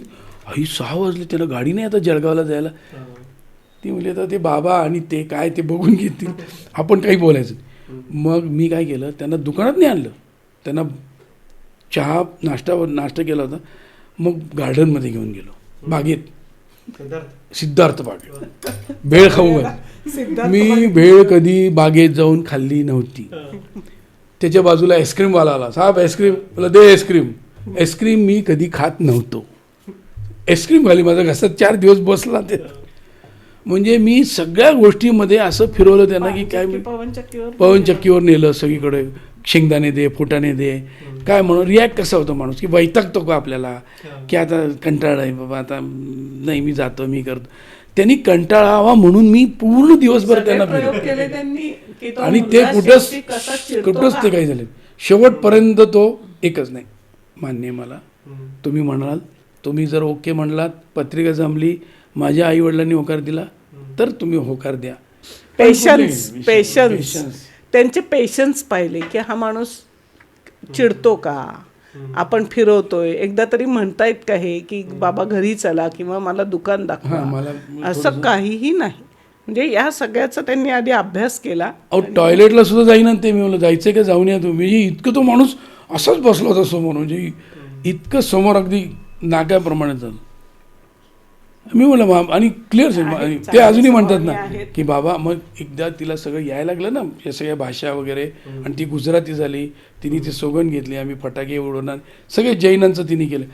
तेव्हा ते मला म्हणले जळगावात, बाबा तिने जिंकलं म्हणे. तर मी म्हणलं तर मला काही, मी तुम्हाला काय म्हणलं तर माझ्या मुलीला काही येत नाही, स्वयंपाक येत नाही, काही येत नाही, काही नाही. मी जेव्हा यांना सांगितलं ना, सगळं सांगितलं, ऋतुजा इकडे तुझ्याबद्दल मी हे सांगितलंय, तिला टेन्शन, ते कसे हो म्हणतील आता, स्वयंपाक येत नाही घरात. पण त्याच्या मागचे फलित तिच्या आणि मुळात म्हणजे तिच्या सासूबाईंचा मला कॉल आला होता की असं असं झालंय. म्हटलं हो, म्हणजे दर्शनला जे सांगितलंय ते बरोबरच आहे. माझ्या मुलीला काहीच स्वयंपाक येत नाही, तिला तुमचे गुजराती संस्कार पण येणार नाहीत, तुम्हाला शिकवावं लागेल तरच ती शिकेल. आणि त्यांनी रिक्वेस्टच केली, म्हणजे मी होऊन सांगितलं. आणि कसं असतं माहितीये का, आपण मुलीला सगळं शिकवतो, पण सासरच्या पद्धती तिला यायला पाहिजेत. त्यांच्या घरातले जे संस्कार आहेत, रीतिरिवाज आहेत, ते त्यांनीच शिकवले पाहिजेत. आपण सांगून काहीच उपयोग नाही. मेन म्हणजे भाषेचा फरक होता. आणि पहिल्यांदाच असं सांगितलं ना की मुलीला काही येत नाही, तर ती आबाईच्या मनाची तयारी होती की नाही बाबा आपण थोडं हळूहळू शिकू. आणि खरंच माझ्या मुलीनी, मी कौतुक करण्यासारखी गोष्ट आहे, पण तिने 30 दिवस लग्नाला होते तर तिने 30 दिवसात गुजराती भाषा कशी बोलायची सगळं शिकली. आणि तिथं गेल्यानंतर आज मी तुम्हाला अभिमानाने सांगते तुला की तिला सगळे गुजराती संस्कार सगळे येतात. सगळे त्यांचे मंत्र काय असतात ते नमो ते सगळे येतात, देवाचं वगैरे. ती 8-8 दिवसाचे उपास सुद्धा ती करते, म्हणजे असं काहीच नाही, त्यांचे सगळं सांभाळते. आणि आज पहिलं म्हणजे तिच्या सासूबाईंना काय, दर्शनला काय, मी एकच म्हटलं होतं, तू सासू सासऱ्यांसोबत राहणार असेल तर आम्ही लग्नाला होकार देणार. म्हणजे एकत्र कुटुंब तुम्ही राहणार आमच्यासारखंच होतं त्यांना. ते मोठे, त्यांच्या मागे त्यांची बहीण होती. एक मात्र मी आयुष्याचं केलं होतं, कारण मी माझ्या घरात मोठा होतो, मला धाकटा भाऊ होता, आम्ही दोघंच. पण आमच्यामध्ये दोघांमध्ये आईवडिलांनी डॉमिनेशन केलं. तो मोठा आहे, हा लाडका, धाकटा म्हणून लाडका. मी हर्षलला पहिल्यापासून सांगत आलो, आणि त्यालासुद्धा ते पटलं. म्हणलं हर्षल तू नंबर 2ला आहे, दिदी मोठी आहे, पण जे काही असेल ते दोघांना सारखंच. त्यांनी तेवढं मंत्र माझा शेवटपर्यंत ठेवला की ती मुलगी आहे म्हणून, मोठी आहे म्हणून, मी लहान आहे म्हणून नाही. तो म्हणला बाबा दिदीला दिलं का, ओके मग मला द्या, किंवा तुम्ही, म्हणजे असं नाही म्हणलं पहिले मला द्या. मग ही गोष्ट लहानपणापासून आम्ही रुजवली. दिदी पण आम्हाला महत्त्वाची आणि तूही तेवढाच महत्त्वाचा. बॅलन्स केला नाही. आज आमच्या वडिलांना वाईट वाटतंय, ते मला आता आहोत बोलतात, या बसा ना. अरे तुरेतल्या मुलाचा वाटचालीनंतर कसा फरक पडतो. कारण मी हे यश जे मिळवलं, यश म्हणा किंवा मी पार केलेले वर्ष संसाराचे, त्याच्यात त्यांच्या लक्षात आलं की हा करतो काय, 35 वर्ष झाले, हा आला नाही घरी रिटर्न, की मला जमत नाही, आता घ्या परत मला, आणि माझं आता मला तुम्हीच द्या आता. असं नाही केलं. मी चालतच राहिलो असं झालं. हे सगळं सांगत असताना एक किस्सा आवर्जून सांगायचा आहे, तो म्हणजे हर्षलचं लग्न. हर्षलचं लग्न जेव्हा हर्षल मुंबईहून पुण्यातला ते मुंबईचा जो 3 वर्षाचा तो त्याचा करार होता तो संपून तो पुण्यात आला. आणि पुण्यात आल्यानंतर जसं आपण म्हणतो ना कोणाचं लक सुरू होतं, मग तसं हे तवल्यांचं स्थळ आलं. मग या मुलाला मुलगी, मुलीला मुलगा पसंत पडला आणि ते लग्न त्यांनी सुंदरपणे करोना काळ संपतानाच सातारला लावून दिलं. ती 13 डिसेंबर होती आणि आमची 15 डिसेंबर 1987. 13ला त्यांचा वाढदिवस, मध्ये एक दिवस होऊन आमचा वाढदिवस लग्नाचा, असा तो एक गोड आठवणीतला भाग आहे.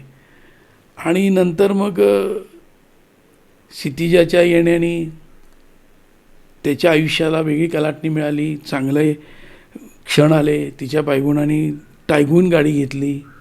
मग त्या दोघांनीच इथं सर्व्हिस करत असताना आरंभ आम्ही या नवीन फ्लॅटला नाव दिलं आहे. आरंभ म्हणजे त्यांच्या वैवाहिक जीवनाचा आरंभ असं म्हणण्याऐवजी आमचा एकत्रित पुण्याच्या संसाराचा आरंभ या निमित्ताने, या कारणाने आम्ही आरंभ हे नाव दिलं. आणि तिच्या येण्याने त्याला यश मिळत गेलं, त्याला फायदा होत गेला आणि आम्ही वेगवेगळे असे आनंदाचे क्षण उपभोगत गेलो. दोघंही इंजिनियर आहेत, दोघंही घरात 2 नंबरवर आहेत आणि एकमेकांना पूरक हाईटनी, स्वभावानी, दिसण्यानी, असण्यानी.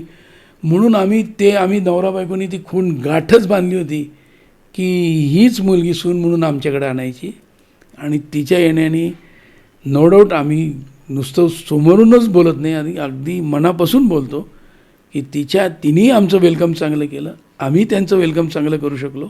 आणि तिला मी एक दिवस विचारलं की बेटा तू कम्फर्ट्स आहेस नाही या घरात? तर माझ्या क्षितिजानी घरात हॉलमध्ये ही गोष्ट मान्य केली हसत की बाबा जेवढा मी विचार केला नव्हता त्यापेक्षा जास्त मी कम्फर्ट या घरात आहे. आणि ती आमच्या दोघांच्यासाठी फार मोठी पावती होती. आणि आम्हाला एकच मुलगा आहे त्याचंच आहे, सगळं जे आहे त्याचंच आहे. तो आम्हाला विचारू नये, आम्ही त्याला विचारू नये. हा सुखद क्षण हा 2021पासून आम्ही नव्याने अनुभवत आलो आहे. आणि आता ही वाटचाल चालू आहे. तुम्ही काय सांगणार?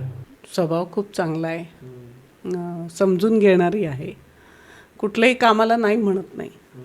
आणि मुळात म्हणजे आमच्या दोघांच्या मनाचा विचार प्रत्येक वेळी ती करती याचा आनंद आहे. की असं नाही की चला आपल्याला मनाला इच्छा आहे ना, तिला वाटलं म्हणून तिने होकार दिला असं नाही. आईबाबांना काय वाटतंय असं ती पहिल्यांदा विचारते, ती तो विचार करते. हां, पहिलं ती तिचाच एकटीचा विचार करत नाही, ती आम्हाला तिघांना काय वाटल, मग आम्ही हे योग्य आहे का, याच्यापासून आई वडिलां बाबांना काही त्रास होणार आहे का, आपण आधी त्यांचा होकार घ्यावा. हा तिचा पहिला चांगला स्वभाव आहे की ती आम्हाला विचारल्याशिवाय कुठलंही पाऊल उचलत नाही. आणि त्याने आनंद होतो ना. हा, ते दोघंही योग्य विचार करतातच, पण तो विचार आमच्यासमोर पहिला मांडतात की हे आम्ही करतोय ते योग्य आहे का. आणि ते योग्य असतंच म्हणा, पण आम्हाला विचारतात हे महत्त्व आहे, बाकी काही नाही.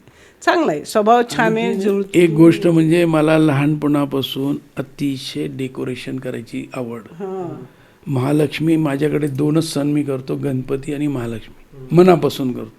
तर त्याचं डेकोरेशन करताना मी इतका रममान होतो, माझं वय विसरतो, वेळ विसरतो आणि ते डेकोरेशन करतो.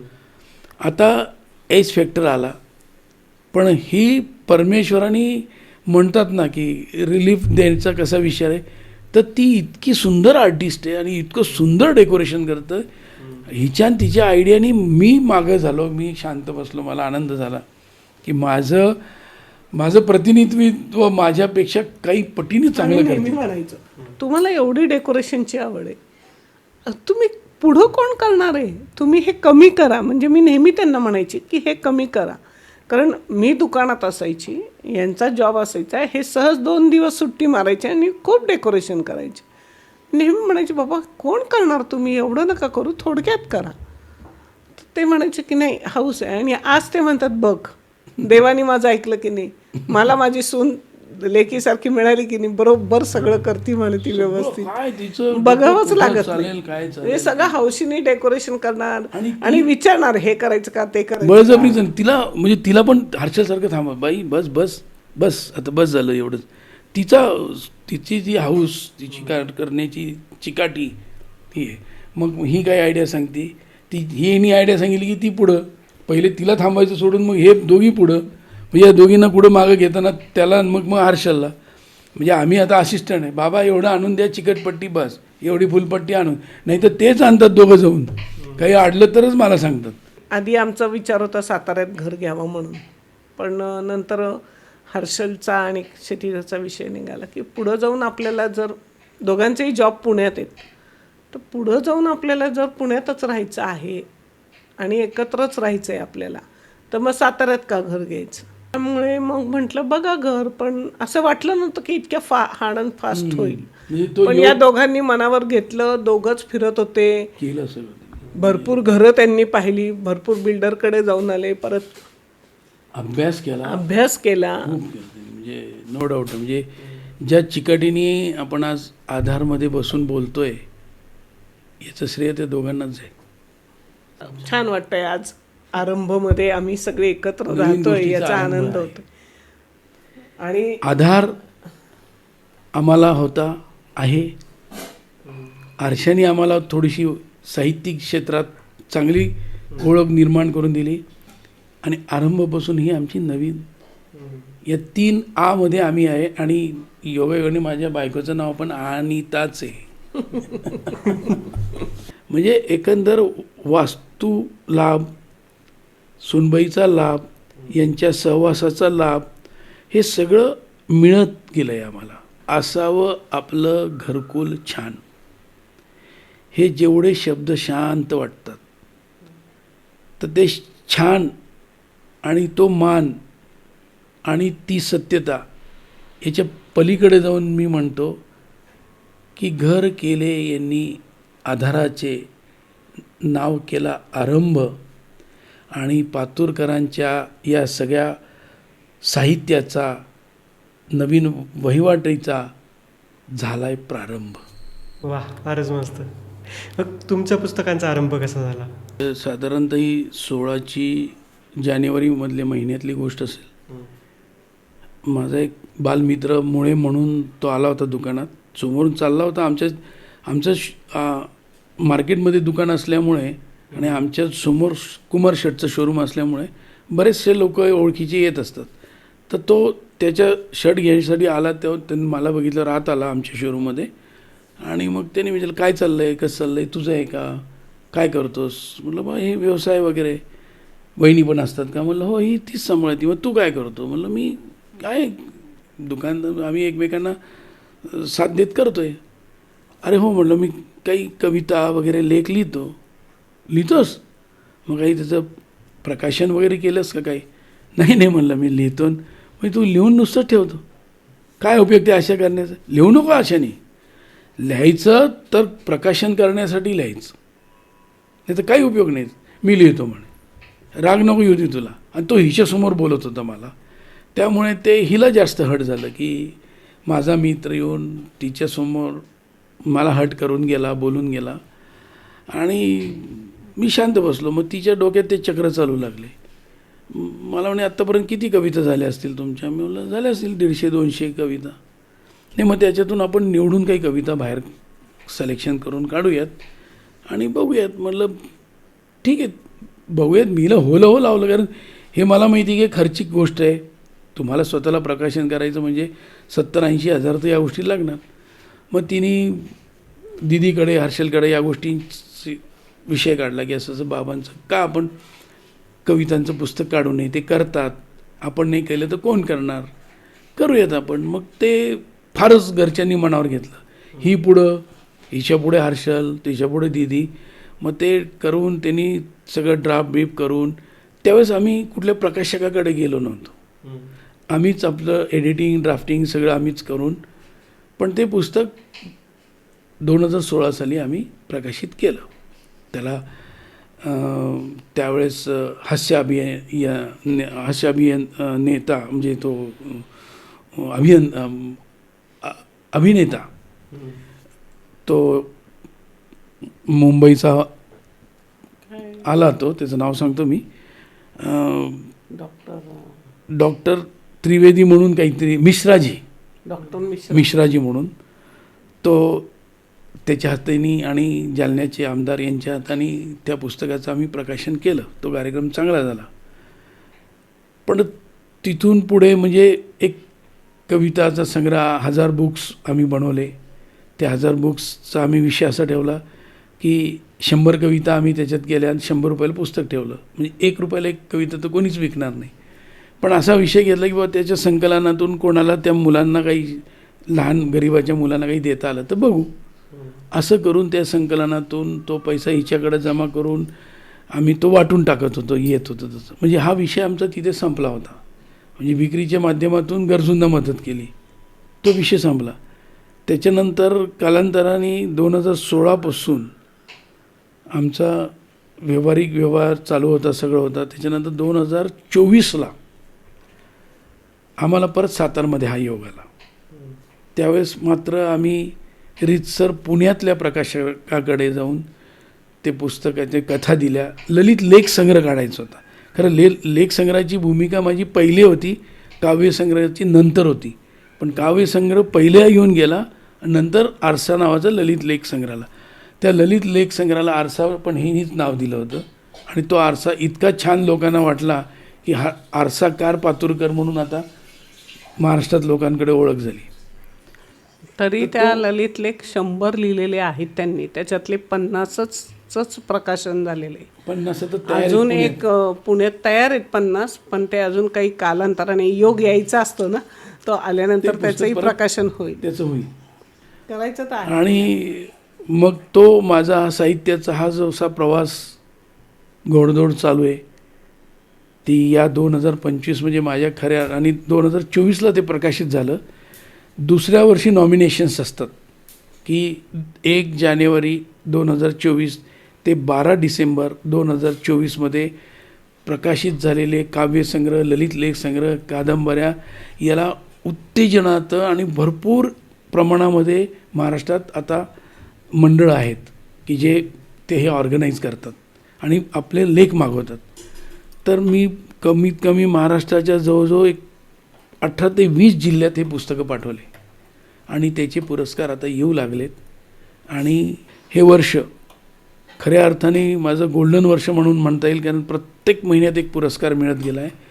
या ऑगस्टपर्यंत माझी त्याचे डिक्लेअर पुरस्कार आहेत आणि त्याच्या अगोदरचे म्हणजे असे 10-12 पुरस्कार, अनेक ट्रॉफ्या आहेत, अनेक उत्कृष्ट कविता आहेत. असं माझ्या साहित्याला वेगवेगळी वळण मिळालेलं आहे या भागात आल्यावर. पहिला मला राज्यस्तरीय पुरस्कार हा साहित्यरत्न मिळाला. त्यानंतर साहित्यभूषण हाही राज्यस्तरीय मिळाला. त्याच्यानंतर जीवन गौरव असे 2 पुरस्कार तेही राष्ट्रीय मिळाले.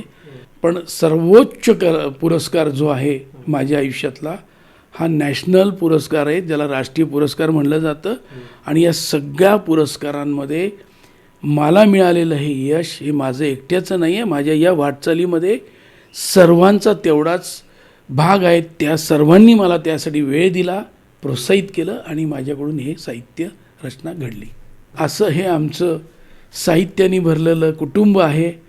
त्याला मदतीची जोडणारे आमच्याकडे सर्व झटणारे कलाकार आहेत, सहभागी आहेत, ज्याच्यात इंजिनियर आहेत, आर्टिस्ट आहेत, कवी लेखक आहेत, गृहिणी आहेत, सगळे आहेत. पण काका तुम्हाला असं वाटतं का की आजची पिढी कविता वाचेल? खरं तर या संदर्भावर बोलायला अनेक विषय आहेत किंवा मतप्रवाह आहेत. पण आता शॉर्टमध्ये त्याला 4 ओळीत तुम्ही ते ऐकू शकतात, 6 ओळीत ऐकू शकतात, 8 ओळीत ऐकू शकतात. एवढा मोठा आलेख विषय तो कमी शब्दात त्यांना सांगून मार्मिकतेने त्यांना प्रबोधन करता येऊ शकतं. 4 ओळीत तुम्ही 4 वर्षांचं, 4 पिढ्यांचे महत्त्व सांगून जातात. आणि इतकं असं नाही आहे की इतकं रूप महाराष्ट्रात मी फिरतो, इतकं असं रूप नाही की कोणी ऐकून घेत नाही. नवीन विषय घेणारे, ऐकणारे आहेत, ते जाणणारे आहेत आणि त्याही पुढे जाऊन ते पालन करणारे आहेत. तर नवीन पिढीला हा संदेश राहील की तुम्हीही व्यक्त होत राहा. नुसतंच मनातलं गुणगुणणे हे कुठं करत जाऊ नका. ते व्यक्त व्हा, लिहा, आपापल्यातली कला सर्वांकडे सादर करत राहा, प्रेझेंट करत राहा. त्याशिवाय हा पुढचा मार्ग तुम्हाला सापडणार नाही. एक त्यात बोलायचं असं वाटतं की कविता केली याचा अर्थ काय, तर आपल्या भावना व्यक्त केल्या. कवी आपल्या भावना व्यक्त करतो, मग तो दुःखात असतो, सुखात असतो, काही अनुभव असतात, तो ते व्यक्त करत राहतो कवितेच्या रूपात. तर तू जो प्रश्न केला की कविता ऐकतील का लोकांच्या भावना तर काही संपणार नाही आहेत, सुखाच्या राहणार आहेत, दुःखाच्या राहणार आहेत. त्यामुळे कविता मला नाही वाटत की त्या संपतील, त्या राहणार आणि त्या नवीन रूपात लोक सादर करणारच. मग त्या गाण्याच्या रूपात करतील, नाहीतर वेगळ्या चारोळीत करतील, पण कविता संपणार नाही. लोकांना वाचायचा कंटाळा आहे, मान्य आहे मला की लोकांना आजकाल वाचन आवडत नाही, पण सगळेच संस्कार विसरत नाही ना. परत जुनं ते सोनं हे वाक्य आहे, तर ते परत येणारच. आता काही काही जुन्या परंपरा परत लोक घेत आहेत आणि त्याचा आनंद अनुभवत आहेत. तसंच कविता आणि वाचन हे परत येणार. हा एक मला असं वाटतं की हा नक्की अनुभव तुमच्या पिढीला पुढं जाऊन मिळेल. तुम्ही इतकी वर्ष संसार केला, म्हणजे जवळपास 30-35 वर्ष संसार केला असेल, तर या स्ट्रगलच्या काळात तुम्हाला एकमेकांची साथ कशी मिळाली, काही आठवण आहे का? हां, जेव्हा महत्त्वाची गोष्ट, जेव्हा आम्ही घर सोडलं त्यावेळेस मी, ही मिसेस आणि 3 वर्षाची मुलगी होती. वडिलांना तर म्हणलो काहीतरी करून दाखवतो म्हणून. मग माझा प्रशांत कुलकर्णी म्हणून एक मित्र होता, त्याला म्हणलं की प्रशांत असं आहे, मी जरा बाहेर पडलं काहीतरी करून दाखवण्यासाठी. मग मला आता सकाळी तर मी बाहेर पडला, तर मला कुठेतरी आपल्याला रूम बीम तर बघावे लागतील. तो म्हणला एक काम कर, वहिनींना आणि दीदीला, तर दीदी वगैरे म्हणायचं, बाळ म्हणायचं, घेऊन माझ्या घरीच आहे. म्हणलं अरे पण आम्ही घरात आलो, ये म्हणे तू ये. मग त्याच्या रूममध्ये, त्याचा मोठा बंगला होता सिडको N5ला. मग त्याच्या रूम वरच्या 2 रूम त्याच्याकडे स्टोअर होत्या. तो म्हणला काय कर, आदल्या तुम्ही या हॉलमध्येच झोपा आजचे दिवस, उद्या सकाळी आपण त्या वरच्या 2 रूम आवरू. आता त्या 2 रूम म्हणजे अशा रूम्स, तिथे काही किचन ओटा नाही, स्वयंपाकाला प्लॅटफॉर्म नाही, काही नाही, भांडे खरकटं पाण्याला पण काही नाही. तर म्हणजे आपण करू काही ना काही व्यवस्था. मग सकाळी आम्ही दोघांनी आवरलं, एकीकडून कुठून तरी टेबल आणला, मग तो टिपॉय ॲडजस्ट करून ठेवला, त्याच्यावर पीप ठेवून हात विसरायला खाली भांडं म्हणजे ते बेसिन, त्या सगळ्या गोष्टीला तो इतका आपलंच घर आहे म्हणून केलं त्यांनी. आणि तेव्हा ही 2 महिन्याची प्रेग्नंट होती, ही त्याला कल्पना होती. तर वहिनीला जास्त काम पडू नये, काही नाही पडून म्हणून सगळं त्यांनी तो देवासारखा धावून आला. आणि तिथे आम्ही 1.5 वर्ष राहिलो. त्याच N5च्या वास्तूमध्ये हर्षलचा जन्म झाला. म्हणजे आमच्याकडे त्याला द्यायला खेळणी नव्हती माझ्याकडे. म्हणजे मागून आणली असती, हात जोडले असते तर कुठूनही मिळालं असतं, पण कष्टाचं माझ्याकडे त्याला द्यायला फक्त छत होतं माझं. आणि ते हळूहळू आम्ही एक एक देत गेलो, करत गेलो. पण हर्षलचा तो वनवासातला जन्म, त्याच्यानंतर ऋतुजाच्या प्रेग्नन्सीनंतरचं तिचं एज्युकेशन, आणि म्हणजे आफ्टर आणि बिफोर आणि आफ्टर, आणि आम्हाला आलेले अनेक वादळं, अनेक परिस्थिती, यांची गोळाबेरीज आम्ही केली ना, तर तेव्हा आता उसासा टाकायला सुद्धा आता भीती वाटते की त्या प्रसंगातून आपण गेलो आहोत. आणि आपणच नाही गेलो तर कधी अपयशाने माणूस डळमळतो. पुरुषाचं काय तेवढं मॉरल नसतं पुरुषांचं. पुरुष मेहनतीला तगडा असतो, पण कधी एकदा जर तो एकदा रेसलेस झाला, टेन्शन आलं, तर पाठबळ देणारी त्याची बायको जर खंबीर ही होती, म्हणून माझा संसार पुढे गेला. आणि मी प्रत्येक वेळी हिला म्हणत आलो, पण आज तुमच्या सगळ्यांसमोर व्यक्त करतो की तिला म्हणलं, बाई तुझी तुलना काही माझ्याशी होणार नाही, मी माझा आपला साधा आहे, तू घर सांभाळलंस, मला सांभाळलं, व्यवसाय सांभाळला, परिस्थिती सांभाळली, सगळं सांभाळलं, आणि मला प्रेरणा मिळत गेली, तो भाग वेगळा. पण हा सगळा गोळाबेरीज जेव्हा येऊन एका घरात थांबतं ना, ते त्या माऊलीपाशीच थांबतं. तिने आई व्हावं लागतं, बायको व्हावं लागली, मैत्रीण व्हावं लागतं तिला, आणि तिने जर समजा हे मला जमणार नाही, काय करणार पुरुष? जेव्हा स्त्री रेसलेस झाल्यावर पुरुष काहीच करू शकत नाही, पण पुरुष जेव्हा हात जोडतो, थांबतो, थकतो, तेव्हा एक स्त्री उभी राहते. आणि माझ्या अनेक कवितांमधून सुद्धा स्त्रियांवर मी लिहिलं आहे. आणि तिच्याबद्दल तर मी तिला आजही तुला मगाशी म्हणलंच मी की मी नाही, तू एका लेवलला आहेस माझ्याकडे, मी एका लेवलला आहे, पण संसार केला, पण तुझं श्रेय, तुझं स्थान, तुझी उंची माझ्या उंचीपेक्षा उंच आहे. आणि मी नेहमी मान्य करत आलो आहे, आजही मान्य करतो. कारण कसं असतं माहिती आहे का, हे मी केलं आहे, हा मीपणा आमच्याकडे कधीच नव्हता, दोघात पण नाही आहे. हे मी केलं आहे, हे मी आणलं आहे, मी ते आणलं आहे. कारण आणायला फक्त का एवढं मुलांना म्हणलं की बाबा या घरातली वस्तू मला आजोबांनी दिलेली नाही आहे, हां ती मी माझ्या मेहनतीने आणली, हे मी सांगितलं आहे. आज की बाबा तू सोप्यावर बसला आहे, त्या खुर्चीवर बसला आहे, ते मला कोणी दिलं नाही, ते कमवून आणलं आहे मी. आणि ते देताना मला वेळ लागला, काय लागला, पण आहे त्या परिस्थितीत तिने संसार केला. मला दाण्याची चटणी आवडायची म्हणून मी दाणे आणून दिले आणि एकदम विसरून गेलो की आपण तर वनवासात होता, दाण्याची चटणी खाणार कशी. तर स्टीलच्या ग्लासमध्ये लाटणं धरलं हातात, त्या लाटणीने ते दाणे कुटले, त्याच्यात तिखट मीठ टाकलं आणि ती चटणी दिली. ती चटणी मला मिक्सरपेक्षा चांगली वाटली. हे जे प्रसंग आहेत ना, लागलं ना तुम्हाला हे घ्या चटणी, मग तेव्हा आता मिक्सर नाही, मी चटणी करणार नाही, असा विषय नव्हता. पाहिजे आहे ना, गरज आहे ना, आवडतात किती दिवसात.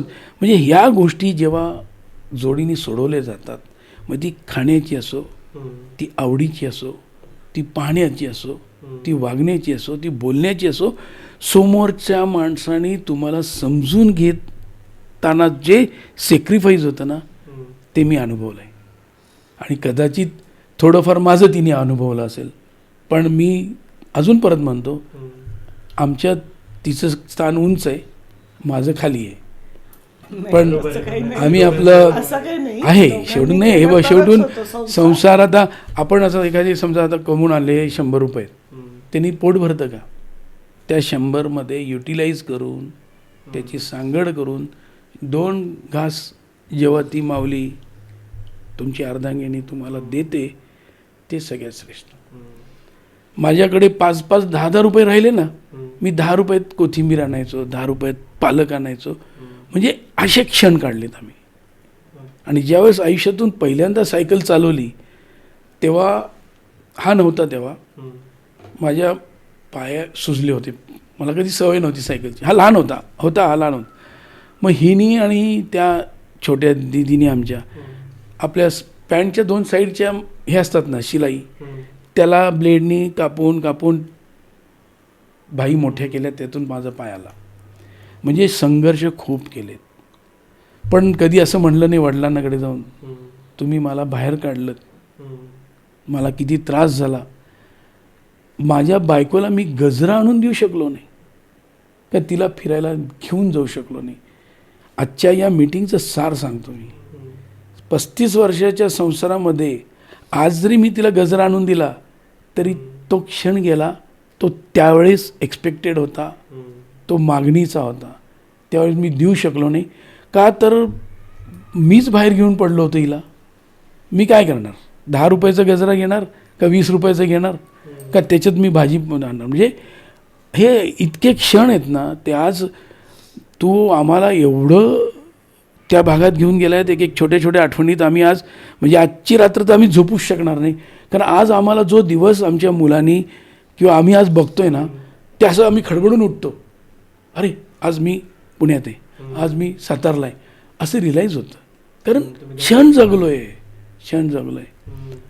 परंतु असं नाही रे. म्हणजे आणि मी उलट शेवटी एकच म्हणेन, म्हणजे जेव्हाही आपण थांबू त्यावेळेस मी माझ्या वडिलांना याचे पूर्ण मार्ग देतो. ज्या वडिलांनी मला बाहेरचा रस्ता दाखवला, त्या वडिलांना मी गॉडफादर मानतो. का? ते जग कळलं, हा संघर्ष कळला. आणि आज माझ्या मुलांना मी सांगू शकतो की आम्ही असे तसे नाही रे उभे, आम्ही खूप कष्ट घेऊन उभे आहोत. बरं, आजच्या एज्युकेशनच्या जमान्यामध्ये, आजच्या नवीन पिढीच्या जमान्यामध्ये आम्ही खूप मागे असू, पण बाप आणि आई म्हणून निश्चितच पुढे असू. पण माणसाच्या जीवनात चढ उतार हे पाहिजेतच, म्हणजे तो जमिनीवर राहतो, बाकी काही नाही. थोडं स्ट्रगल हे पाहिजेतच, आणि त्यामुळे त्याला प्रत्येक पैशाची किंमत कळती आणि तो खर्च करताना 100 वेळा विचार करतो की हे करायचे का, ही आवश्यकता आहे का या वस्तूची, हा विचार करणं फार गरजेचं. तुला मागं सुरुवातीला सांगितल्याप्रमाणे मी ती ओळ परत घेतो, कारण तो संवाद आमच्या दोघातला तुला सांगितला नाही.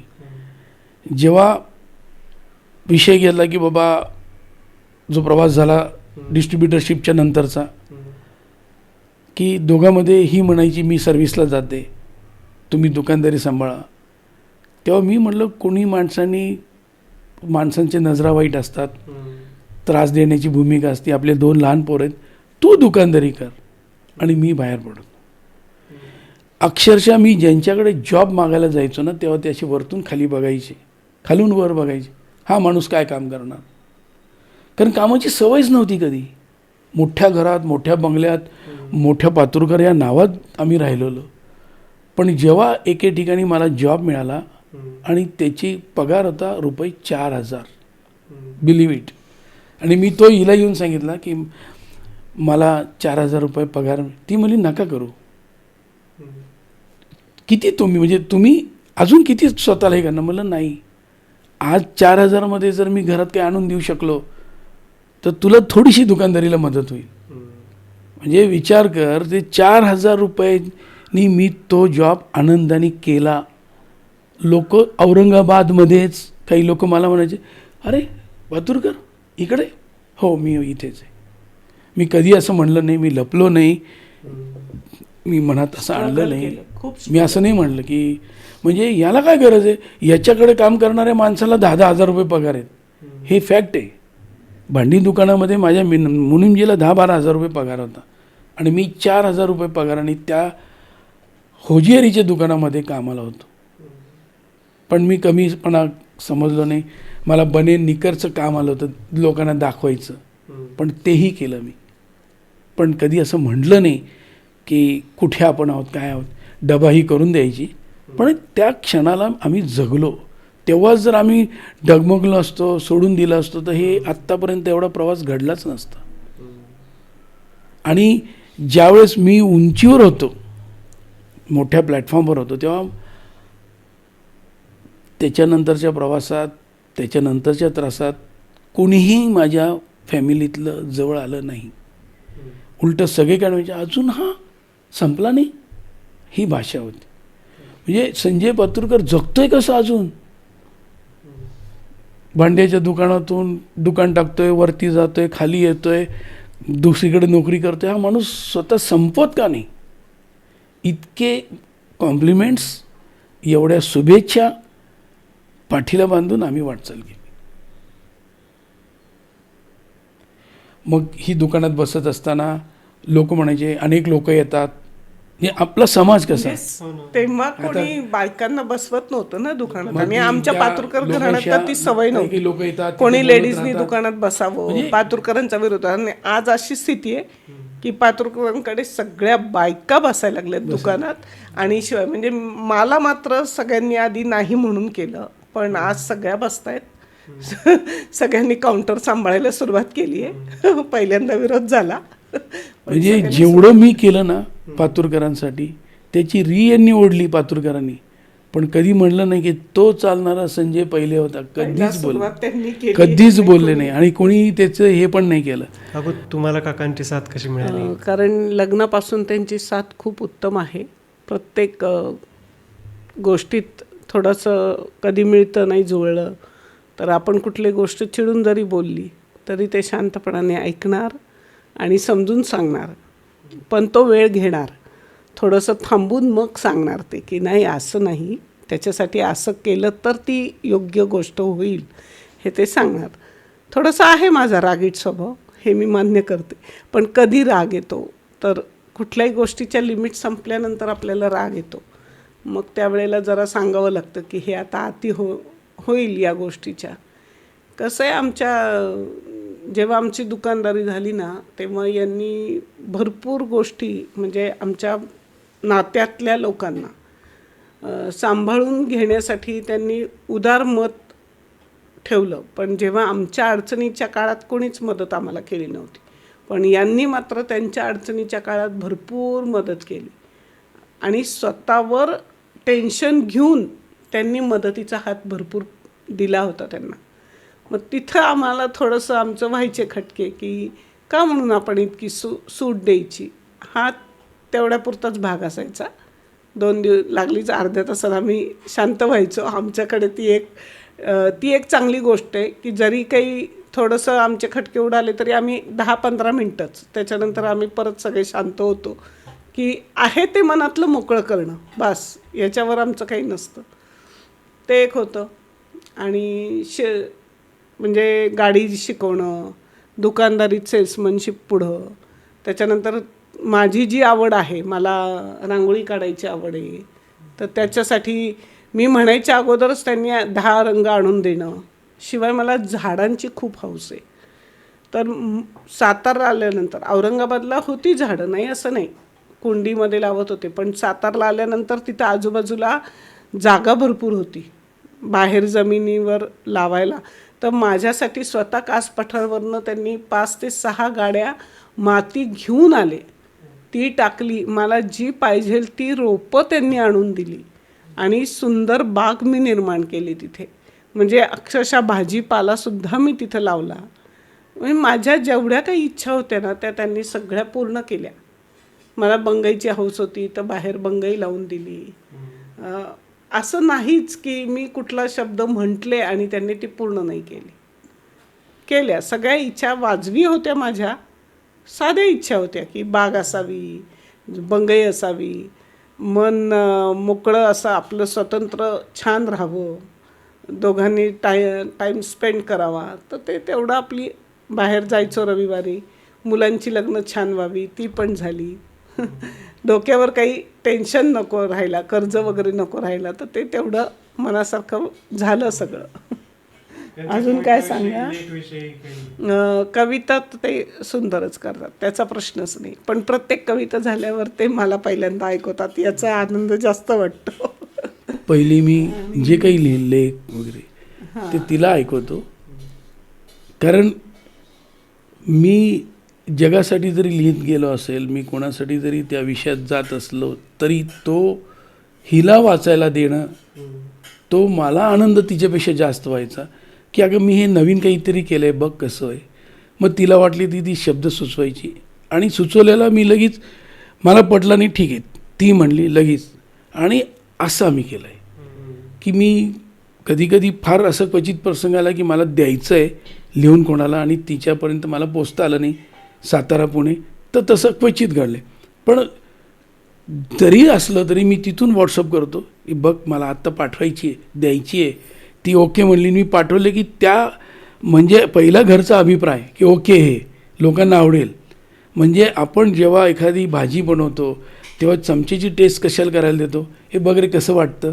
मग तो म्हणतो हो खारट आहे, मग गूळ टाकला जातो, हो मीठ कमी आहे, मग मीठ टाकलं जातं, आणि झालं आहे मग तिखट टाकलं जातं. असं तिखट मीठ गुळाची जी फोडणी ती माझ्या साहित्याला देत गेली, त्याच्यामुळे मी पाठवत गेलो की मला सईकडून लाईक येतं आहे. तर हे सुद्धा क्रेडिट मी तिला माझ्या दोन्ही पुस्तकात दिलेलं आहे की माझं आता तुम्ही आरशाचं माझं मनोगत वाचलं असेल तर त्याच्यात लिहिलेलं आहे की या सगळ्या माझ्या साहित्याला तिने झालर दिली आहे आणि त्याला वेगळा आकार आणून त्याचा आरसा लोकांसमोर ठेवण्यात मला मोलाचा मदतीचा सहकार्याचा वाटा केला आहे. खूप थँक्यू तुम्हाला, तुम्ही आलात, वेळ दिलात आणि तुमची स्टोरी खरंच मला काय आमच्या सगळ्या मित्रांना, बाकी सगळ्या पिढीला खूप प्रेरणादायी आहे. धन्यवाद. तुम्ही दोघं असेच राहा, खुश राहा आणि आम्हाला नवीन नवीन कविता ऐकत राहा. हा योग तुम्ही मुलांनी आणलात आणि आमच्याकडून त्या सर्व जुन्या आठवणींना उजाळा द्यायला लावलात. खऱ्या अर्थाने आम्ही तुमच्या सर्वांचे त्रिवार आभार मानतो की आमच्यासाठी सुद्धा तुम्ही वेळ दिलात. माझा तर असा स्वभाव आहे की सदैव आपण चांगलं घेत राहावं आणि त्याही पुढे जाऊन सदैव देत राहावं. देण्या घेण्याच्या या बेरजेमध्ये कधीही मागं राहू नये. हात पुढे करून चांगला सल्ला, चांगली वाट, चांगलं मार्गदर्शन करून चालत राहावे.